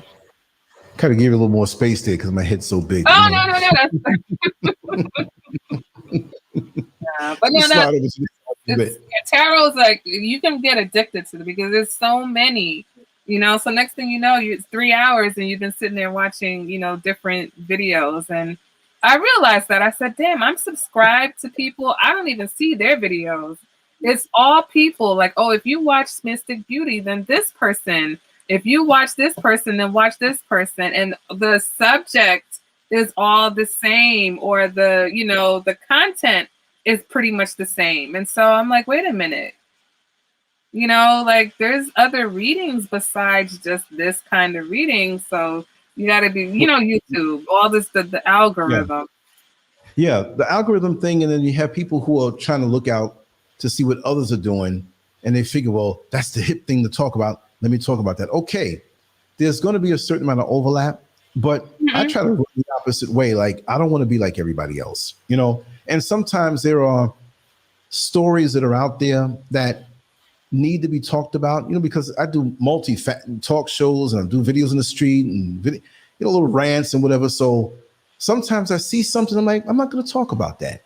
If I can't bring a unique perspective to it, or I can even see it, and I don't hawk other people's videos that are in my kind of category. Let me see what they're saying so I can say something against what they're saying. No, I don't do that. I don't do that. If I see that something is out there being talked about, they won't even influence me if you force me to look at it, because I have it in my mind, my angle. I have to find an angle in anything that I talk about that is unique and shot from the hip. Now, if I shoot from the hip and from the heart, and it's very similar to the next person, I did not copy them. I don't do that. Right. I don't do that. And there's some people who do that. Like, they will copy somebody's content, but say it like it's their own. Like if there's any similarity, is purely coincidental. Because especially like if you have someone who has more of a following, you know what I'm saying? So they know that not that many people may have seen yours, so they're just gonna take it and put it on theirs, and you're like, yes. That's interesting. I'm not naming names. I'm not even saying I'm all that, but there are certain people. They know who they are. It's cool. For a long time. I've been around for a long time, and I've dealt with people who have big names now, even from an artwork level. When I was just doing that, I wasn't even doing anything like this. And we had little arrangements where they used the stuff, and I got exposure, whatever. When I started getting into other realms that they thought that I shouldn't be going into, it was like, you get to coach. There's a lot of competitive peeping and trying to do. Sometimes the video may go viral to a point, and you don't know why. There's something you put up, you say, I know this one's going to like, and it's not about, I want to do something to go viral. No, listen, I flow. I do it out the heart. Do you know how many tarot readings, and like part of this is energy. Okay. So I'm probably going to sleep really good tonight because before I came on here, I did a lot of readings. But there's times where I do a reading and I just know that is going to hit. Okay. I just know that somebody's resonating with it because I'm sweating. I'm in the reading. The words are flying out. I'm I'm done. I'm sweating. I'm like, oh, that was so good. No one sees it. No one sees it. It's like, don't feel bad. When I first started doing videos, it wasn't like on a mission. No, it's true. I'm gonna say it's funny too. It wasn't like I'm gonna do this. I was just playing around the camera. My first video that I ever did, I think it was me talking about men who, not like no good men. Like I have a thing, an anti-man thing. Whatever. I'm just downing men. No, right. But I speak about that, and I just grabbed the thing. You see me hit it on. I'm looking, and then when I was done, I reached over and hit it off. And for the first 3 weeks, I was surprised that somebody hit the video. So when it first came on, there was no hits. I hit it, right? And then I went back again to check it, like the next day, and then I went back and checked it the third day. So it had 3 hits of me checking. It was like.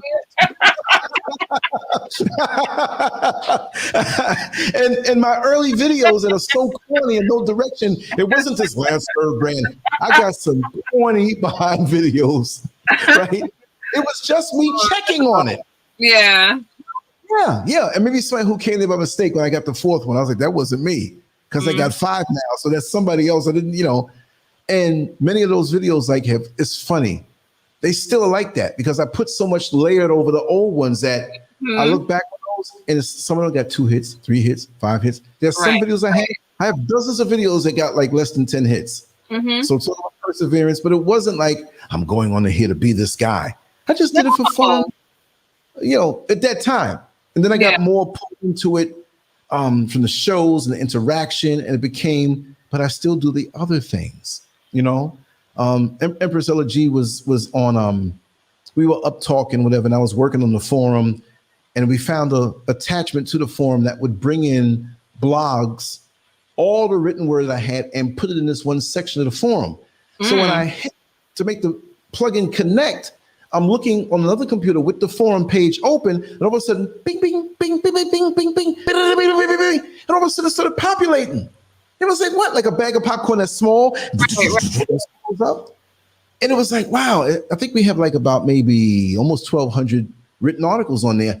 And when she looked at it, Lance, this is a long read. This is, if you scroll it out, it's like when a kid runs around and rolls out the paper towels and the toilet paper. It was a lot. And it was like, wow, so it let me know how vast of a work that I put out, but it's not out there or showing off or bragging or numbers, because even some of those got only 3 and 4 hits, right? It's just amazing. And it's not about the hit, because they play around with my algorithm. They play around with the results. Don't talk to me about that. Because right now I'm in a place where it's like, how do you go from videos getting 20,000 views to 400? That's what's happening to me now. What's going on? And then I have people who they're like, oh, I didn't even know you were still doing videos. I never see your videos. And it's like, same here. Yeah. I'm here. I'm still dropping every day. But it's like I'm like you said, I don't make the videos like this is gonna be the one that makes me famous. I'm doing this because you clearly see I enjoy doing the readings. I love doing the readings. Yes. Even if 1 or 2 people come on and they're like, that was for me, mission accomplished, right? Because I'm here to help. It's not about me being connection. Famous, That's right. And there'll come a time where it'll be hard for them, especially as you diversify even more with your content. And even though technically, what most people don't know is that when you put your content on a YouTube fine print, that basically they're saying that they can use your stuff because you put it on their platform. Right. And we can wrestle and split hairs with that. Well, go ahead and take it. You're only making me more, pushing me out there even more. But to use other platforms, and really, I saw a list using a plugin, the same kind of plugin that I was using with the forum, and they were saying it makes this compatible with these social media platforms. It was all kind of Russian stuff, Chinese stuff, Philippine stuff, all kind of weird names I couldn't pronounce. Like, right. Not about just YouTube, Facebook, Twitter, and Instagram, Periscope, or whatever. There are a gazillion ones out there. There's the Russian Facebook. I don't know if you heard about that, right? You ever heard about that? Yeah. Yeah. To me, it's better than the other Facebook. I've looked at it. I've registered. They always look at what you did and make it better. That's right. That's what they do. They made it better. Thanks, I think I forgot what oh, right. The Chinese Twitter. I went around and messed up, and I didn't mess up. I went and signed up with it just for the fun of it, and I went back and looked, and I don't even know my passcode. I know my name is LanceScurv on there, and I forgot the name of even the platform. I went back and I got a spike in things circulating, and I'm like, why did they circulate this article? Mm-hmm. Can they read it? I didn't have pictures on it. But I'm interested. Can they read? Yeah. English speaking Chinese folks making my stuff go viral. It's crazy on that side of the world. I've had it, so many experiences we can talk about, just crazy stuff. I could never be bored. I was always that person anyway. I could, right. I could tell that. Yeah. Go to your room. I'm like, okay. As long as that's fine. Don't tempt me for a good time. yeah. I was into baby meditation. I was like, I might be 7 years old, but I'm meditating. Yeah, so it's just a matter of sharing the light. That's right. But we got to set up another show because I'm gonna go eat dinner. But this was a good time. I told you I was nervous in the beginning. I was like, I'm so nervous, but I really enjoyed it. It was motivation and adrenaline that was just a little backed up. That you exactly. You had motivation. I want you to come on regular. You tell me. Tell me. It's wide open. Just tell me, like, the next couple of days, next week, whatever. And we do it. You pick the subject. I'm setting it up for this weekend. Maybe do a little weekend, Friday, Saturday, something like that. Let's do it. Let's do it. If you wake up in the morning and say, I want to do something now. If I'm free, I'm like, okay, come on, let's go now. Okay, that's the way it has to be. Yeah, we'll connect the world up. All right. Thank you so much. Thank you. Thank you to everybody in the chat. You guys are great. You got a great group here, like awesome energy. It was really good. I'm blessed with that. It's really wonderful for me. It's not, you have the trolls that come in every now and then, but the core group on different things, and this is what makes me work hard to build it up even more across the board. It's very, very satisfying. Had a few little scuffles years ago to clean it out. Right. It's very satisfying. You know what I mean? Right. And you've been a plus to this platform. Thank you. Thank you. People are going to be commenting, and this is going to go out like the Mars probe where they send them pictures back, right? It's just going to keep going and going and going and going, right? So let me know, and it's been wonderful. And Giant Gain, we'll talk you, tomorrow. Good night to everybody in the chat. Thank you, guys. Yes, thank you so much. Thank you, Sky Beauty. All right. You have a good. Thank you. Yes. Much love to you, my sister. Empress Ella G. Thank you, Empress. Yes, Empress Ella G. Thank you so much. Check out our channel. Hit her Cash App. Connect with her. She's polite. She's not going to say it, but I'm going to say it. Show us some love. This is a sister who is giving you time, expertise, love, focus, and attention. Energy. And exactly. Everybody sleeps well tonight. Before you go, I'm going to say one more thing. I got up with the kitchen, and we didn't do shopping yet. It's kind of like things are there, but it was like odd. I went in. I'm weird. I said, man, I feel like having a scoop of peanut butter. I got a scoop of peanut butter. Drank a little water. Then I saw some sorrel. I said, man, let me get a sip of sorrel. I sipped some sorrel. Then I saw a mango. I ate the mango. So I don't know what's going to happen with my stomach tonight, but I'm just glad to make it through. But it's like, could you imagine myself? I'm peanut butter. What you mango? How's some? This is weird, Anyway, right now. Iron guts, right? I can take it. All right, my sister. Thank you so much. Right, thank you so much. Have a good night, everyone. All right. Thank you. All right. All right. Bye-bye. Gotta take it on my way.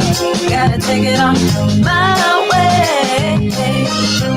It's a brand new day. Gotta take it on my way. Gotta take it on my way.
Strong party.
One more time.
The official Empress Ella G song, theme song.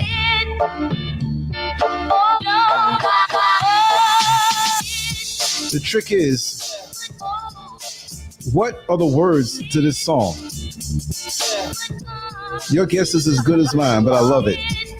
Type it in the comment section. But other than that, it's the Empress Ella G theme song.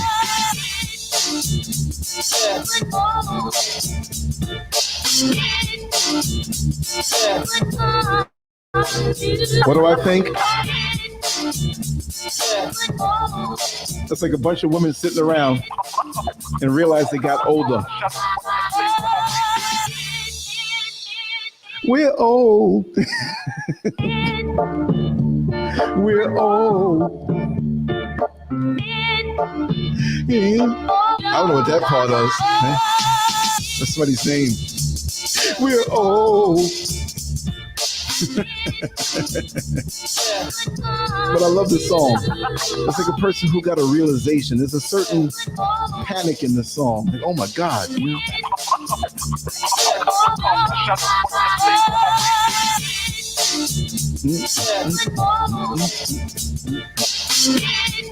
Just got that kind of beat.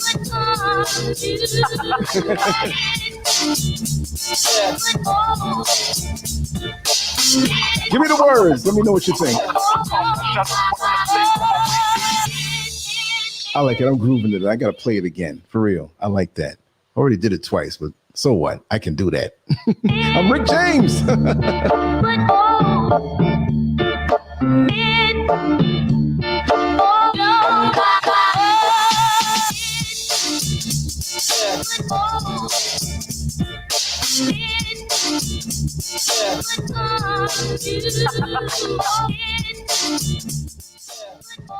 Two people who wanted to get with each other for the longest time. They finally sneak off and do their thing.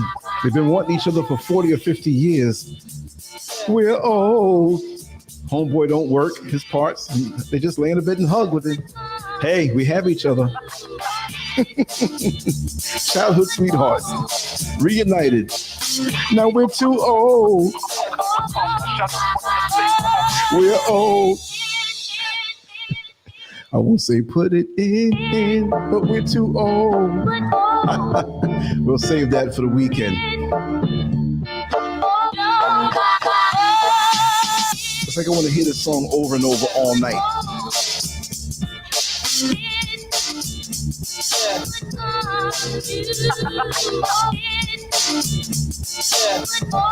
I bet you get a meth head to hear this song. They'll tell you the whole words and everything. It'll make sense.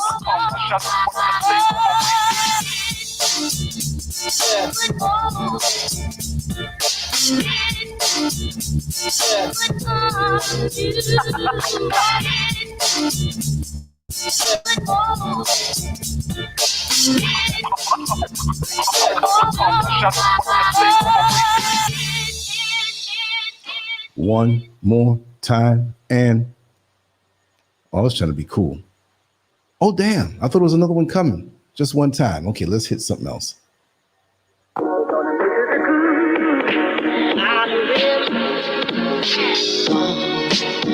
My Lord, it should have lost my love. They gonna move to the groove. Out of rhythm. My Lord, it should have lost my love.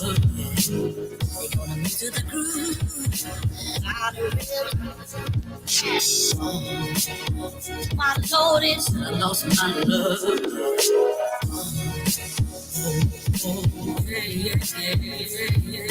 Gonna go pick up my crew. You the only one driving.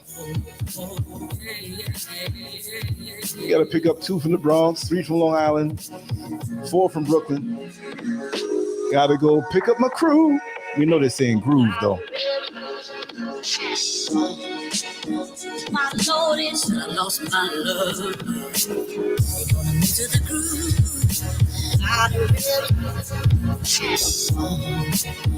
My Lord is I lost my love. They gonna move to the groove. I swear it sounds like a song that the beat was already there, but somebody like caught some old lady drunk talking to herself and they mixed it with a beat and it came out good. And she has no clue that there's a hit song. She drunk on the corner hearing the song go by in the car.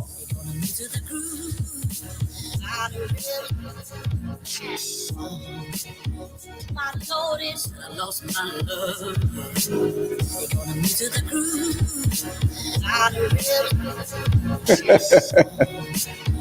Don't even know what she's saying.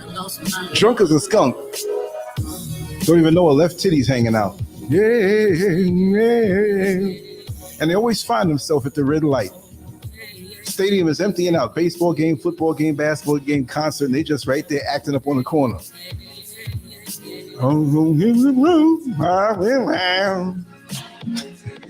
That's the liquor talking that last one. It's so black though. You don't know what she's saying, but you know it's a black woman. Get in the groove. She get drunk and think she's still 20 years old. My Lord is I lost my love.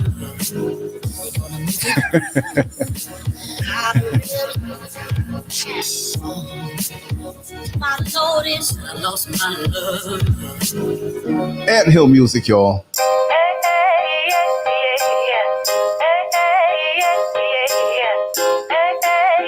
These are the kind of people that wake up in the morning and fully rested. They wake up singing. They don't wake up with no stuff in the corner of the eye. In the video, they just jump up and just throw clothes on, didn't take no shower, and smell clean. Sun is rising. You wake up like that when all your bills are paid. It's a brand new day. All my bills are paid now. But when you're broken, got to go to work. It's a whole different story. I got $20 in my pocket to last until Friday. It's a brand new day. Whole lot different when you're broke. I'm thinking about getting paid. I get paid every month now. I got 29 more days. Don't know how I'm gonna make it. Sing a sweet melody. How do they do it? Yeah, how do they do it? Not a care and suffering. Suffering. To the world. You know what that word means on this channel. It's a brand new day.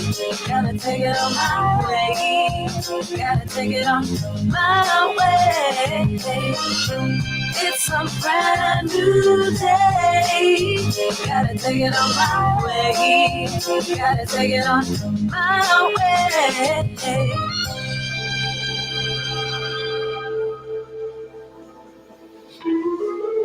This reminds me of a cat walking down an alley. The cameras following him. A nice lazy stroll. What do these stray cats see in the middle of the night when they walk around? My mind is out there. I'm sorry, y'all. Get my GoPro and put it on the neck of a stray cat and let him just run. Peeking in people's windows. Peeking in people's cars 3:30 in the morning when they get that last goodnight kiss, among other things.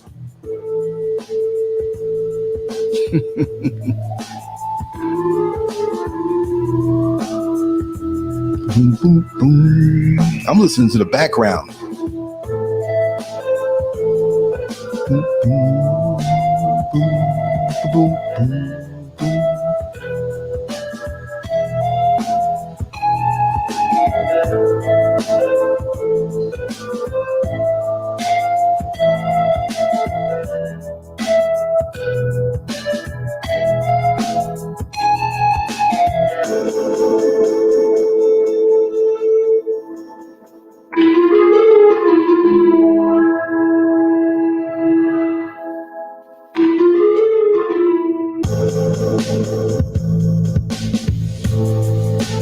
boom, boom, boom, boom, boom.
That's the way it feels when it's a hot day outside and you're drinking something cool. It feels so good going down. Tingling!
Get in my way if you want to. You can get steamrolled.